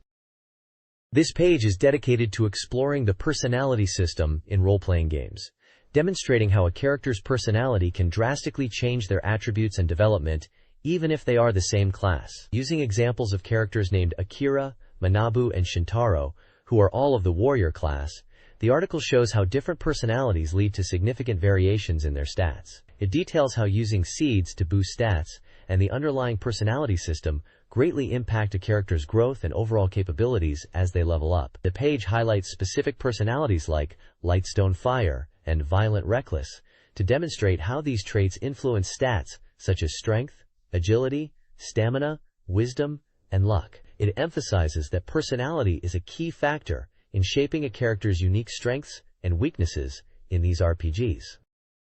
This page is about comrade utilization method in Dragon Quest II as part of a Road to Super Characters guide. It emphasizes that even with powerful characters or items, understanding the fundamentals of adventuring is crucial. The page highlights party attacks as essential, explaining that in Dragon Quest II, players have direct control over all party members in battles. It encourages using party tactics effectively, giving examples like using spells such as Mahotora to manage MP and helping confused allies. The page also mentions locations like Luida's Bar for gathering companions, inns for HP recovery, and the King's Castle for reporting progress, all fundamental aspects of adventure in the game. It shows screenshots of gameplay, including battle scenes and interactions in towns, illustrating these points. This RPG guide details fundamental battle methods. Players utilize commands like Attack with weapons or bare hands, and Magic for offensive and healing spells. ITM allows strategic use of carried tools, while Protect defends against attacks. Run offers escape attempts with a chance of failure. A super player training course section emphasizes understanding enemy characteristics. Monsters have varied attack types and vulnerabilities. Recognizing these weaknesses, such as fire, ice, or status-inducing spells like sleep/paralysis, is crucial for success. The guide uses example battles against different monsters to illustrate these concepts, highlighting how to exploit enemy weaknesses to win battles. This guide explores diverse party formations in Dragon Quest II. With 9 character types, the game encourages players to find their preferred battle style. 8 party patterns are presented and rated on attack, life, magic, and gain. These formations include standard, balanced, offensive, high attack, greedy, money-focused, exploration, treasure-seeking, magic attack, powerful magic, luck-based, unpredictable, careful, stable with healing, color-focused, aesthetic, and particular about girls, novelty all-female. Each type caters to different playstyles, from efficient combat to exploring unconventional approaches.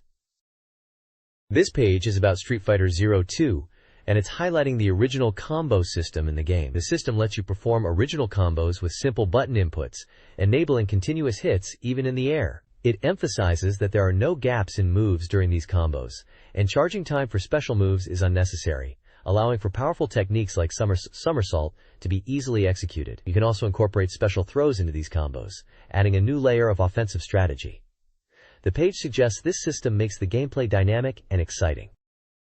This page details gameplay systems for a fighting game, likely from the Street Fighter Alpha series, possibly Street Fighter Alpha 2, or Street Fighter 02 as it's known in Japan. It explains several advanced techniques.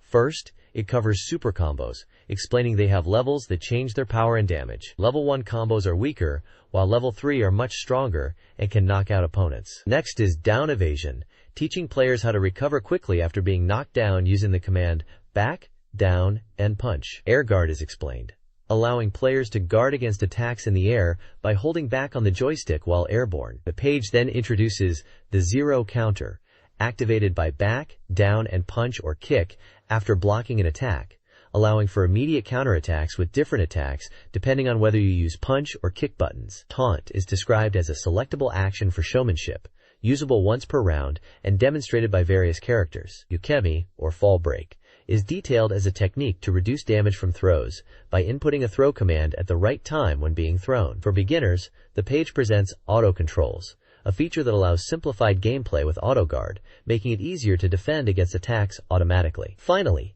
easy super combo commands are shown, explaining that super combos can be performed with 2 buttons, punch and kick, simplifying the inputs for easier execution, though this is limited to level 1 super combos. This page provides a detailed character analysis for the game Street Fighter Alpha 2, focusing on Ryu, Ken, and Sakura. It highlights their special moves and fighting styles, with command inputs listed for each character's techniques like the Hadoken, Shoryuken, and Tatsumaki Senpukyaku for Ryu and Ken, and similar techniques for Sakura. The analysis emphasizes the strengths and nuances of each character's gameplay within Street Fighter Alpha 2. This page showcases character profiles from a fighting game, seemingly related to the Street Fighter series, though not specifically stated to be on N64. It features 6 characters. Chun-Li, described as a young female detective pursuing her lost father and known for her aerial techniques. Nash, likely referring to Guile in English versions. A U.S. soldier hunting Vega, with Sonic Boom and somersault moves. Vega, M. Bison in English versions. A Vega being pursued by Nash, showcasing his psycho power attacks. Zangief, highlighting his powerful throws and wrestling moves. Dalsim, with his stretchy limbs and focus on long-range attacks. And Sagat, the Emperor of Muay Thai, known for his Tiger Blow and Tiger Raid techniques. Each character section includes a brief description in Japanese and a list of their special moves with command inputs, but no specific N64 game title is mentioned.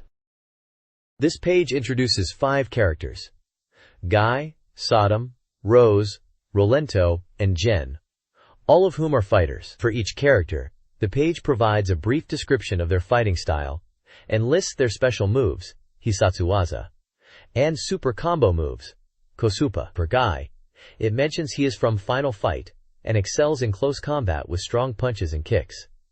His special moves include Bushin Izuna Otoshi and Bushin Gurai Kyaku. Sodom is described as a Japanese-themed character with powerful throws. His special moves include Jigoku Scrape and Butsumetsu Buster. Rose is presented as a soul power user, utilizing moves like Soul Illusion and Soul Reflect. Rolento is described as a Commander Soul-type character, who excels at tricky movements and aerial attacks. His special moves include Patriot Circle and Stinger. Jen is introduced with 2 fighting styles, Sao Ryu, Twin Style, and Ki Ryu, Taboo Style, which can be switched. His special moves are listed under each style, for example, Snake Fang, under Ki Ryu. The page is essentially a character guide, detailing the fighting styles and movesets of these characters, likely for a fighting game related to the Street Fighter universe. This page showcases character profiles and move lists from Street Fighter Alpha 2. It highlights 5 characters. Birdie, known for his brute force and powerful moves like the bullhead. Adon, presented as surpassing Sagat with strong kicks and high attack power, featuring moves like Jaguar Kick and Jaguar Tooth. Vega, Mr. Bison in English versions, whose psycho power is emphasized along with charge-based special moves such as Psycho Shot and Psycho Crusher. Dan, portrayed as aspiring to the Ryu and Ken style but weaker, with the Gadu Fist move. And Guki, Akuma in English versions, described as embodying murderous intent and strength, focusing on his Gao Hadouken and various other powerful techniques including the Shungoku Satsu. This page is a strategy guide for Wizardry Gaiden IV, Thorns of the Forsaken Land, released on the Super Famicom. The guide focuses on how to conquer the 3 towers within the game, and provides essential tips for players. The page emphasizes event triggers in the game, suggesting that players should clear all events in 2 towers before progressing to the 3rd to avoid missing content. It warns that clearing towers out of order might lead to irreversible situations.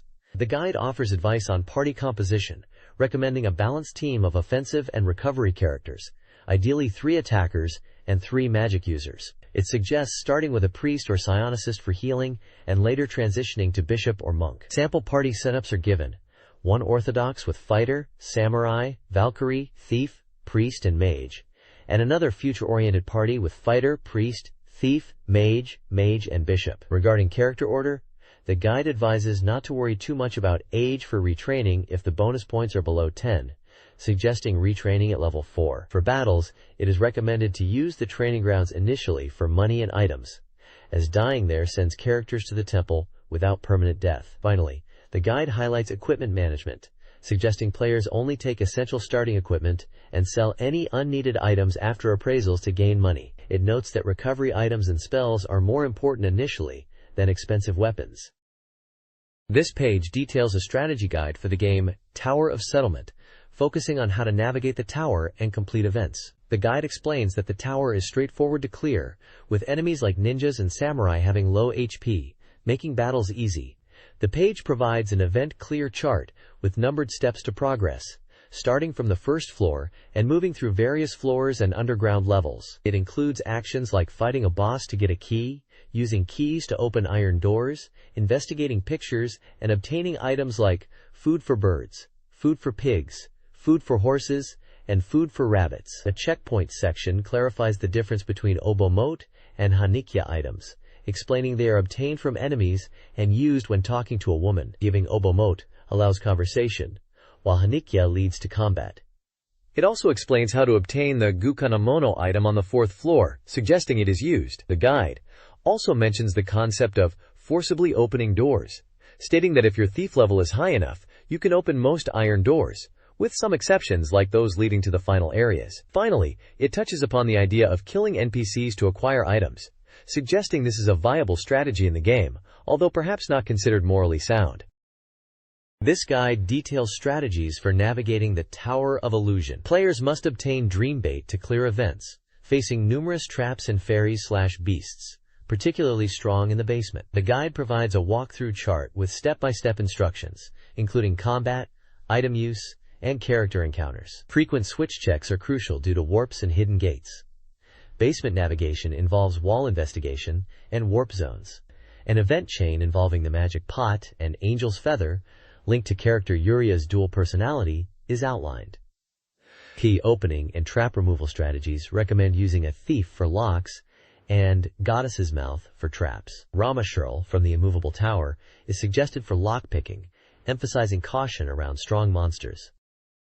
This page is a strategy guide for the Tower of Evil Spirits, which appears to be a dungeon in a role-playing game on the N64. The guide provides tips for clearing events within the tower, mentioning the importance of seeing a crying baby in the Tower of Illusion and obtaining a Tenshi no Hane item from the immovable tower. It highlights that zombie-type enemies are common and suggests using Dispel Magic. The page includes an event clear chart detailing steps to progress, such as acquiring keys like Jinin's Key and Gaiko's Key, and navigating through floors using switches and warp zones. There are also checkpoints for gaining experience points by fighting Misaki. Guidance is given on how to access areas like the river on the 1st basement floor and the chapel on the 2nd basement floor. The guide mentions that after clearing 3 towers, a new adventure area called Ancient Dungeon will become available. It notes that the labyrinth in this tower is quite challenging and directed towards fans who have played previous games in the series and are familiar with dungeon mapping. A table of characters with names like Roche,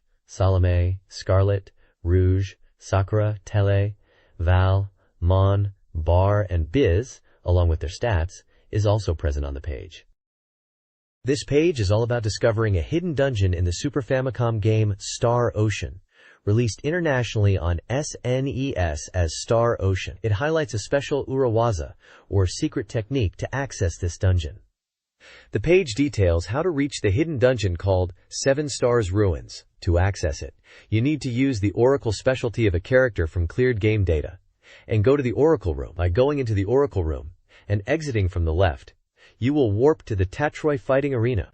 From there, taking 1 step down from your starting position, going upwards on screen, will warp you to the hidden dungeon 7 Stars Ruins. The dungeon is described as having 30 floors, and it mentions that you can obtain the extension magic spell upon reaching the 30th floor.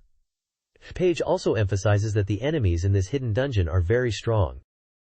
This page unveils secret tips for Game Boy and Super Famicom games. For the Game Boy title Hot-Blooded Samurai Spirits Red Scarf Ninjas, it details 3 hidden techniques activated at the Takara logo screen. Firstly, pressing the select button 3 times unlocks the characters Tenpei and Keijiro. Secondly, after viewing the game ending, inputting the button sequence A, up, B, left, A, down, B, right, increases the game speed. Lastly, entering up, up, up, A, down, down, down, down, B activates another secret, likely related to the characters Jubei and Genkuro. Moving to Super Famicom titles, Ocean fishing offers an advantageous start. By choosing the brother character and naming him Funitaro at the name entry screen, players begin with 1,000 yen instead of the usual 100, along with a full set of fishing gear and food. Finally, for Star Ocean on Super Famicom, the page reveals a method to acquire numerous Omamori charms. By making Millie a party member and visiting Sylvalant, triggering a private action, and repeatedly speaking to the Omamori shopkeeper, players can obtain multiple Omamori. These charms are exclusive to the character La Multai and enhance attack power. The tip suggests selling excess charms for profit. This page highlights secrets and cheats for 2 games. Firstly, for Dark Half, a Super Famicom game never released outside of Japan, it details how to find 3 powerful hidden weapons: the Dragon Saber, Orga Slayer, and Muramasa. Each weapon's location is described within the game world, along with their attack and defense stats, and special effectiveness against certain enemy types, like dragons and orcs. The page gives specific in-game progress milestones and locations to find these items. Secondly, for Super Trump Collection 2, also a Super Famicom game and Japan exclusive, it provides a list of cheat codes to enhance gameplay. These codes activate features such as unlimited modes for various card games like Page 1, 7-card stud, and 7 bridge. Other cheats include an open mode for Donpachi, game speed adjustment, faster tulip movement, starting the game at higher difficulty levels like level 3, 6, and 10, and even accessing a staff message. The button combinations to activate each cheat are clearly listed. This page is dedicated to Urawaza or cheat codes, but it focuses on Super Famicom SFC games, not Nintendo 64. For Star Ocean, the cheat allows you to buy lots of items by borrowing money from Ceus in Van Kingdom after a private action. In Traverse, you can start the game with 1,000 gold by answering money to the wind goddess Gianu when starting a new game. Super Nazopuyotsu features a new custom item in the menu. To unlock it, highlight Exit on the Obujome screen and hold right for about a minute, then return to the Obujome screen. Activating Tokotan Plus switches the game to Tokopuyo mode. Arabian Night has a heroine-exclusive weapon called Pico Pico Hammer. You can get it by donating to a woman in the Bazaar Inn 50 times. In J-League 96 Dream Stadium, a hidden club named Oldies can be unlocked on the Mode Select screen by inputting the button sequence right, right, left, right, right, left, left, right. This club features historical figures as players. Treasure Hunter G contains a hidden item called Protect Ring in the Church of Reckletown. Go to the right side of the priest to find it. The page also encourages readers to submit their own Urawaza and highlights Urawaza appraisers who evaluate submissions. Prizes for top submissions are toy vouchers worth up to 12,000 yen. This page from the magazine features Derby Stallion. The top section, titled Monthly Tactics, delves into the strategy of deep up inbreed in Derby Stallion, highlighting its effectiveness in boosting a horse's winning route. It explains how this inbreeding technique enhances the winning potential, particularly when combined with interesting combinations breeding. The article uses a graph to illustrate how deep up inbreed shifts the distribution of winning route in offspring and suggests incorporating bloodlines like Nirko and Northern Dancer for optimal results. The lower section, Monthly Information, announces the official Derby Stallion Breeding Challenge (BC) tournament held on August 28 in Tokyo. It was a massive event, attracting over 50,000 applications and turning into a festive occasion for fans. Despite being held on a weekday, it drew a large crowd to the Hotel Century Hyatt and featured 5 races. The event was considered a significant success, with race analysis provided by Yokoi and appearances from prominent figures in the Derby Stallion community. Furthermore, it mentions upcoming in-game content distributions, starting with Army Lord on September 1st. The article also touches upon current breeding trends, noting the prevalence of Amber Shanai and Rainbow Quest lines, but also highlighting the success of less mainstream bloodlines like Non-Attention in top-tier races, indicating a diverse range of bloodlines achieving success in higher-level competitions. The next page is about horse breeding in a simulation game. It analyzes a specific breeding combination of Amber Shaddai and Midnight Earl Senti, focusing on how to create a powerful racehorse. The page features a table that shows the price levels for horses based on different growth types like early bloomer and late bloomer at various performance levels. It discusses the importance of stamina and distance suitability for racehorses. The article highlights inbreeding within the game's horse breeding system and mentions the popular Northern Dancer lineage. Profiles for both Amber Shaddai and Midnight Earl T are shown, detailing their bloodlines, stats like distance aptitude and growth potential, and predicted performance of their offspring, emphasizing speed and stamina. It also compares this breeding strategy to a previous successful combination named Sweet Flower. This month's Hot Game Preview features two N64 titles. Wave Race 64, releasing September 27th for 9,800 yen, is a racing game praised for its 3D controls, graphics, and realistic water effects. Reviewers lauded its speed and time attack gameplay, but noted difficulty tracking opponents, giving it an overall score of 8. Next is a puzzle game, also for the N64 and 9,800 yen, with an undetermined release date. Players rotate six-sided cubes to match colors and clear panels. Reviewers found it challenging and unique, similar to building blocks, but found randomly appearing color panels can be unfair. It supports 2 to 4 players and receives a score of 7. Reviewers Masaya Otake, Kazuma Nakazato, Mari Sasaki, and Yasuhiko Goto provided their opinions. Releases of AK and Saint 002 have been delayed and will be featured next issue. This preview highlights 3 Super Famicom titles. Street Fighter 02, Street Fighter Alpha 2, is a highly rated arcade port, praised for gameplay and controls despite potentially weaker graphics, receiving an 8/10.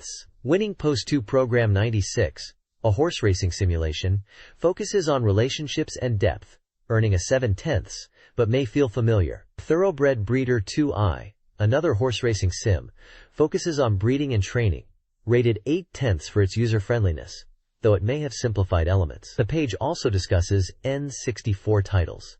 While acknowledging Wave Race 64 and Pilot Wing 64, Quanpa, are well made, the reviewer questions if they meet the high expectations set by Super Mario 64 and its groundbreaking innovations like the wing cap and thrilling mountain slide, implying the N64 titles, while good, are not quite as impactful. This page features a game sales chart, ranking the top 50 best-selling games in Japan from July 29th to August 1st. The top game is Tobal No. 1 for PlayStation, and the page highlights this with a gameplay screenshot. For the Nintendo 64, Super Mario 64 and Pilot Wing 64 are within the top rankings, along with Bomberman 2 and Nagano Winter Olympics 98, which is featured as Hyper Olympic in Atlanta in this chart. The page also includes pie and bar charts analyzing game sales by platform, showing that the PlayStation and Super Famicom have larger market shares than the N64, though there's anticipation for N64 sales to improve, especially with the upcoming Wave Race 64. This page showcases upcoming and popular games for both the N64 and Super Famicom. At the top, the pre-release N64 software Top 5 highlights Mario Kart 64 as the number 1 anticipated title, mentioning speculation about new information and its release date. Wonder Project J2 and Wave Race 64 are also featured in this section. Notably, The Legend of Zelda 64, Ocarina of Time, and Mother 3 are listed as upcoming titles, though Mother 3 would not see an N64 release. Below, the pre-release SFC software Top 5 section is led by Dragon Quest II and Street Fighter Alpha 2, showing the continued popularity of the Super Famicom. The post-release SFC software Top 5 section is topped by Dragon Quest VI, showcasing the enduring appeal of RPGs on the platform, also featuring Star Ocean and Super Mario RPG.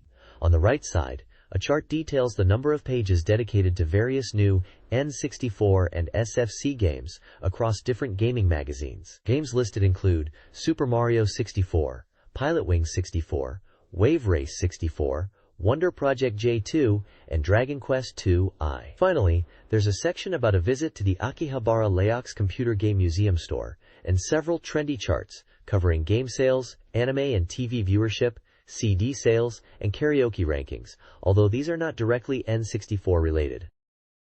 This page from Oga Channel is about protecting yourself from unexpected century-end disasters. It discusses various natural disasters like earthquakes, typhoons, and lightning, emphasizing the need to be prepared. The article features a visit to a disaster prevention hall to experience simulated disasters. They went to experience a violent rain experience corner and a 30-meter wind speed simulation, showcasing the intensity of such weather events. They also tried an Earthquake Experience corner to learn about liquefaction caused by earthquakes and how buildings sink into the ground. The article humorously captures their reactions to these disaster simulations and emphasizes the importance of being prepared for real-life emergencies. This page is about disaster preparedness and experiencing simulated disasters. It features a section on the Hanshin Awaji Earthquake Experience, where people try out an earthquake simulator and learn what to do during an earthquake, such as sheltering under a table. There's also a smoke experience corner, where you learn to escape a smoke-filled building. A disaster prevention comic strip, Evening Chiba, about sea safety is included, along with an advert for the High-Tech City/Castle Main Office Disaster Prevention Center in Tokyo, providing visitor information. Lastly, there's a mention about being emotionally moved by the final episode of Flanders Dog, but feeling empty afterwards. There are no N64 games mentioned on this page.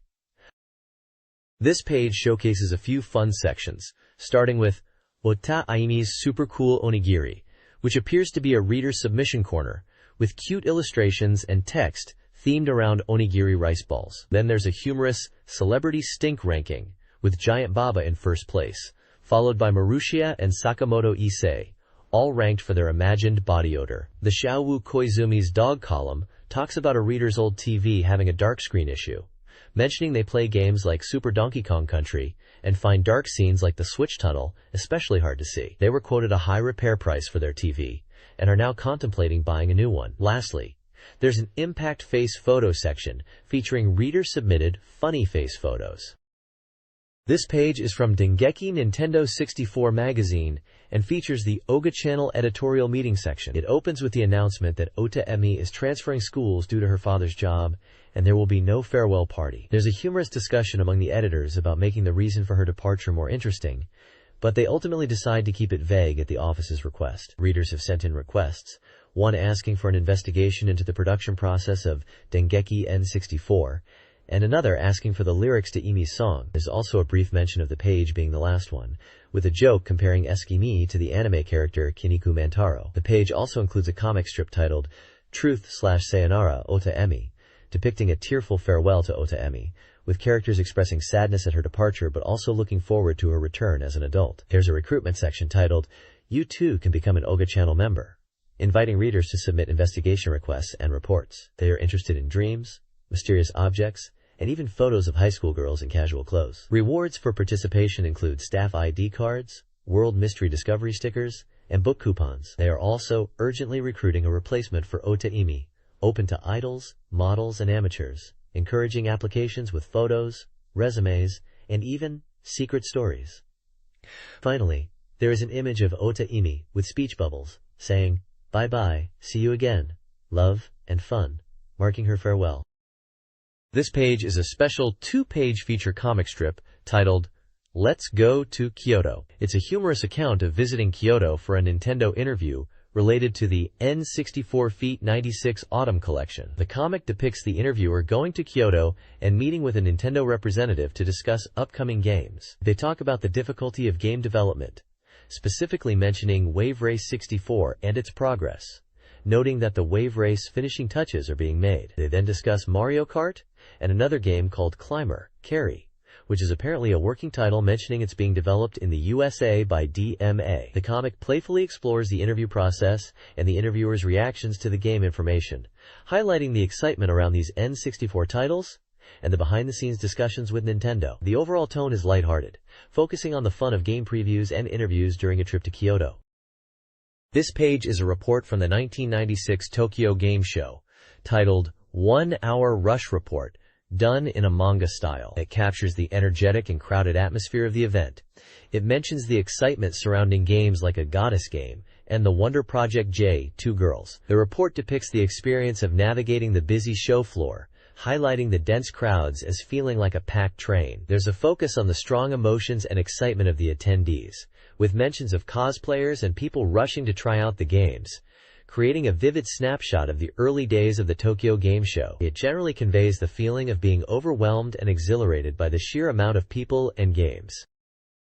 This page showcases the Color Principle section, dedicated to high-quality, fan-submitted color illustrations for the N64 magazine. There are several smaller sections featuring fan art and comments. An Evangelion illustration is featured with a comment about cosplay at Comiket. A Kami from Street Fighter illustration is present with a light-hearted comment. The page also includes small boxes showing fan art related to older games rather than N64 titles directly, featuring comments on Shin Megami Tensei, Fire Emblem, Romancing Saga 2, and a question about Romancing Saga 3, Dragon Quest IV, and Secret of Mana 3, Seiken Densetsu 3. These are older SNES or NES games, and the comments are lighthearted and focused on the characters or artwork. There's also an illustration of a girl in a bikini with a cryptic comment about red buttons and white buttons, and a cartoon panel with character dialogue about hairstyles. Finally, submission guidelines mention that folded illustrations cannot be used in the magazine. This page showcases fan-submitted manga artwork and comments. There's a drawing of Felicia from Darkstalkers, with the artist praising her cuteness. Another drawing features Sylvie Aria from Fire Emblem, where the artist mentions enjoying strategy games and wanting to improve their next submission. Tactics Ogre is also represented with a character artwork and a comment about enjoying the game. Further down, there are drawings of characters from various games, including what looks like a fairy from an unknown title, Robots, and a girl in a lab coat referencing Robot Great War, possibly Super Robot Wars, expressing unfamiliarity with it. There's another Sylvia Aria artwork where the artist aims to improve their drawing. A Chiba-style girl with a cute ribbon is featured, and a collection of manga-style characters is praised for being interesting. Wonder Project J2 is highlighted, with the artist expressing anticipation for it and the original Wonder Project J. There are more drawings with comments about drawing style and game inspiration, including a Final Fantasy VI piece featuring Edgar and Tina, and a Galuf from Final Fantasy V. Other artworks depict characters that resemble angels, Dragon Quest characters, and various chibi styles. Overall, this page is a collection of fan art, showcasing the reader's artistic interpretations of game characters and their engagement with different game worlds. The comments are generally positive and focused on improving artistic skills and expressing enjoyment of games. At the 1996 Tokyo Game Show, attended by 100,000 visitors, Dengeki Nintendo 64 magazine reported on several upcoming N64 titles. Enix showcased Wonder Project J2, nearing completion, with strong positive reception. Konami's booth displayed video footage of 4 titles: Ganbare Goemon 5, GQ J-League Perfect Striker, GQ Powerful Pro Yakyu 4, and Mahjong Master, with Goemon impressing with its animation. Seta presented Kuki no Sentu Andro Lise, at 90% completion, plus videos of Rev Limit and Wild Choppers. Imagineer's booth showed Chukukan Niter Pro Yakyu King, which was still early in development. The article highlighted the progress and anticipation surrounding the N64's growing software library. The next page is a report from Tokyo Game Show 96. The event was a huge success, drawing 100,000 attendees and showcasing new games, events, and gaming lectures, marking the first large-scale event after the N64 launch. The page highlights visitor-voted game rankings, noting that J2 is ranked for N64. T&E Soft is promoting their N64 puzzle game, Quanpa, which is 90% complete. Although the ROM is at the editorial department, and the game is nearly finished, the release date is still undecided. Acclaim Japan is heavily promoting Turok, Dinosaur Hunter, for N64, with development at 30%. While a US release is likely, the graphics are still undergoing significant changes, and a Japanese release is anticipated next year. The game is described as strategic, requiring players to choose from many items based on the location and enemies. Electronic Arts Victor showcased J-League Live 64 with a video presentation on a large screen. Epoch Company Limited presented Doraemon, tentative title, a 3D action game where Doraemon moves freely in a Mario 64-style 3D world. Although playable demos weren't available, staff demonstrated gameplay, but the game is only 25% complete and likely to be released next year or later. Kemco revealed a video of Blade and Barrel, a helicopter action game slated for year-end release. Playable demos are expected at the first exhibition, and while the graphics are still evolving, expectations are high for its final form. This page is a news update about the Nintendo 64. It highlights that the N64 is launching in the US on September 29th, with a price of $199.95. It mentions that due to the release date being a Monday, they are taking precautions to avoid confusion. There's a list of USN 64 launch titles including Super Mario 64, Pilot Wings 64, Wave Race 64, Cruisin' USA 64, Killer Instinct Gold, Tetrasphere, Star Wars, Shadows of the Empire, and Blast Corps, with release dates ranging from September to December. There is also a list of upcoming third-party N64 titles for Japan, including Mortal Kombat Trilogy, Turok, Dinosaur Hunter, NBA Hangtime, and Wayne Gretzky 3D Hockey, along with their developers. The page also talks about the Game Boy Pocket in Silver being released in Japan, and the new OVA, Legend of Crystania. Finally, it mentions that Netscape is establishing a new company with Nintendo and other companies to potentially bring internet surfing to the N64. This page features various news snippets. There's a campaign for the N64 game, Strongest Habushogi, where skilled players can get a present. A video game section mentions the upcoming Super Famicom release of Classmates 2. A topic discusses an event promoting the handheld game 30X to high school girls in Shibuya, exploring its potential as a Kogel culture trend. The radio section advertises a radio drama called Time Leap, broadcasted on a radio show and related to a prize-winning novel contest. An event segment highlights a Showgirl Image Girl contest, tied to the movie Showgirls, featuring dance performances. Finally, news reveals the Japan Game of the Year '96 awards, with Tokimeki Memorial on PlayStation winning the grand prize. Other winners include Tekken 2, Virtua Fighter 2, and Resident Evil for sound and visuals. This page is an advertisement promoting various light novels and related media. It highlights the Fortune Quest series by Miho Fukazawa, including both light novels and manga adaptations. The page also features other series, such as Melty Lancer and Marriage, alongside various single-volume novels like Burning Star Destiny, Farewell Beloved Okubo Town, Evil Spirits Come, and Silverbird 1. Each novel section lists the author, illustrator, and price. There's also an announcement for drama CDs and visual books related to these series, including Melty Lancer, Drama CD, and Marriage visual book and CD. The advertisement promotes these fantasy stories and related merchandise. This page introduces Winning Post 2 Program 96, a horse racing simulation game for the Super Famicom. The page details how players can become horse owners and experience the life of a racehorse owner over 30 years in the game. It highlights new program updates that make the game more realistic, focusing on elements like horse training, racing, and managing finances. Screenshots show gameplay scenes including race views, office interactions for horse sales, and a horse stable. The article mentions that players can buy horses from farms, train them to become racehorses, and employ trainers to assist. It also describes the player's office where horse transactions occur, and the owner's seat at the racetrack, where races can be watched and bets placed. The game emphasizes the importance of horse racing to increase the owner's reputation and wealth. This page previews Fushigi no Dungeon, Furai no Shiren GB, Tsukikagemura no Kaibutsu, which translates to Mystery Dungeon. Shiren the Wanderer, GB, Monster of Tsukikagemura. This Game Boy title in the Shiren the Wanderer series features 3 modes with varying difficulty levels: easy, normal, and hard. The article explains dungeon mechanics, emphasizing strategic item usage and puzzle solving. It mentions that diagonal movement is possible, encouraging players to think strategically.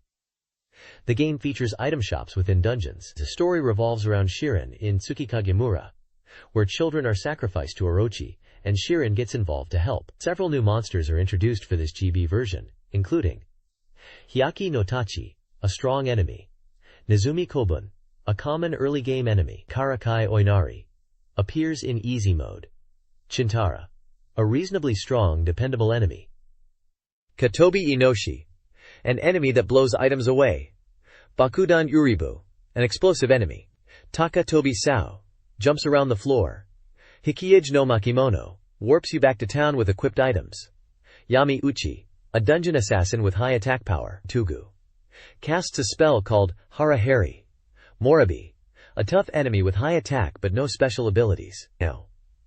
Nirami Hebi, a snake with a strong tail attack, potentially related to Orochi; Kasa Tanuki, disguises itself as items and attacks suddenly. The article highlights that the game is designed to be challenging with 100 dungeon floors in total, and clearing the main normal scenario unlocks the remaining 50 floors to play. This page showcases 2 Super Famicom titles.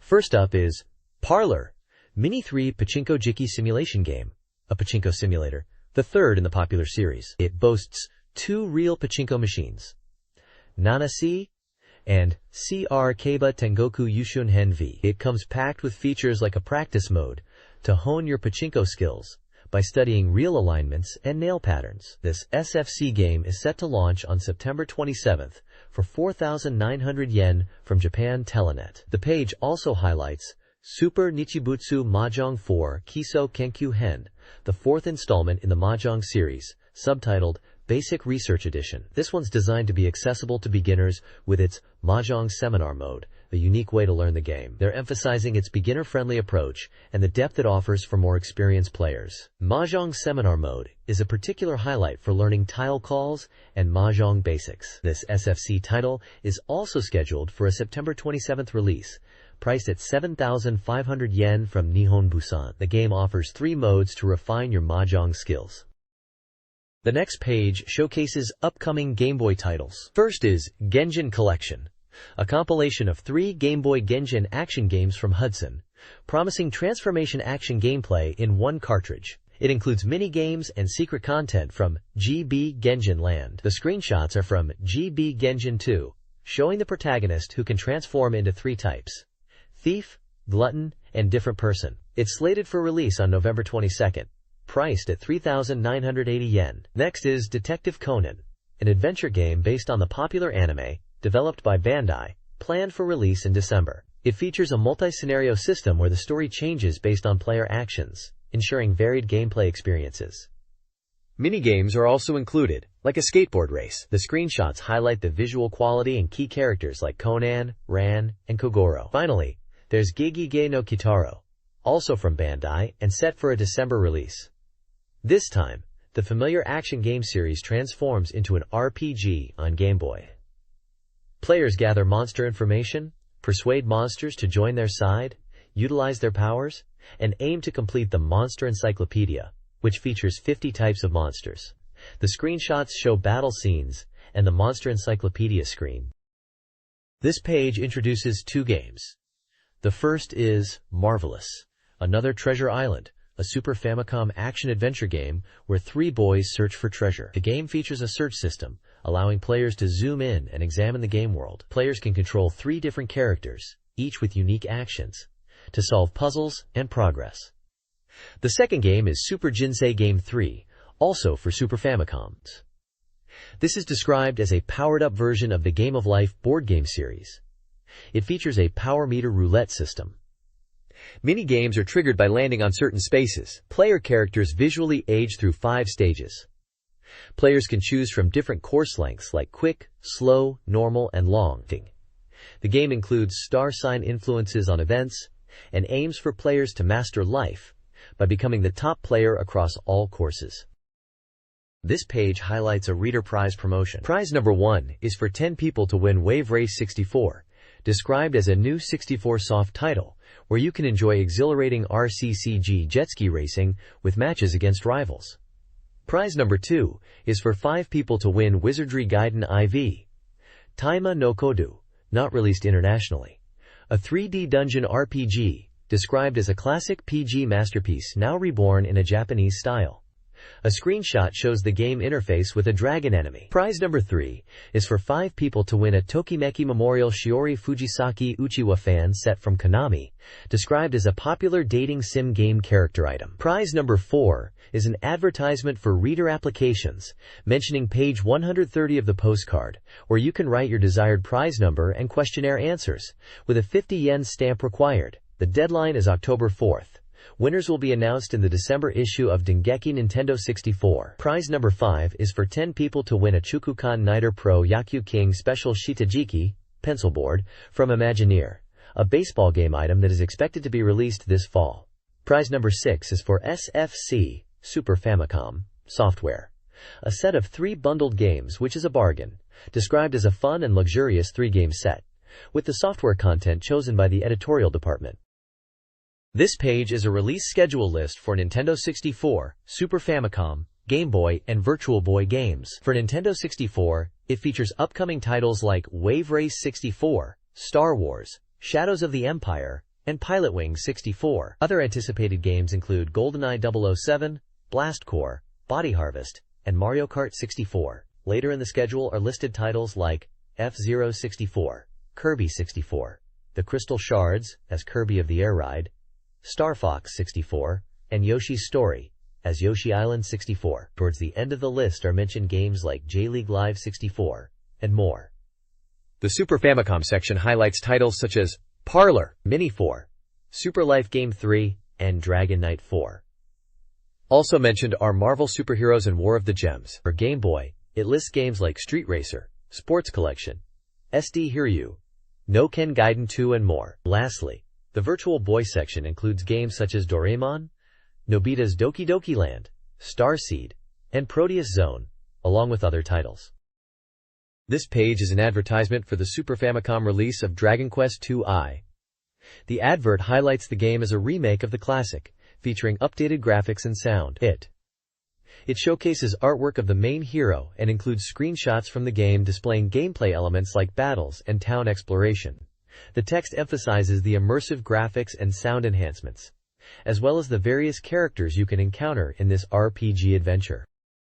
The next page is an advertisement for the Nintendo 64 game Wonder Project J2, Koro's Forest Josette. It's described as a communication adventure game and the sequel in the Wonder Project series.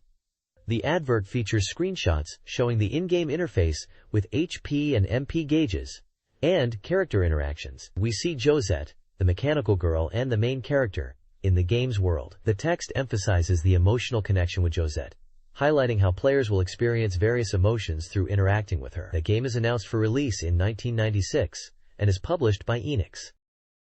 This page is an advertisement for the Nintendo 64 game Wave Race 64, announcing its release date as September 27th. The game's suggested retail price is 9,800 yen excluding tax. The advertisement highlights several game modes, including Championship Mode, where players compete against 3 computer-controlled riders, Time Attack Mode, where you race against the clock to improve your best times, Score Attack Mode, which focuses on performing riding techniques and earning points, and a 2P Battle Mode for 2-player head-to-head races. The ad also mentions that game data can be saved using a separately sold controller pack and acknowledges the cooperation of Kawasaki Heavy Industries. Screenshots showcase the in-game graphics and gameplay.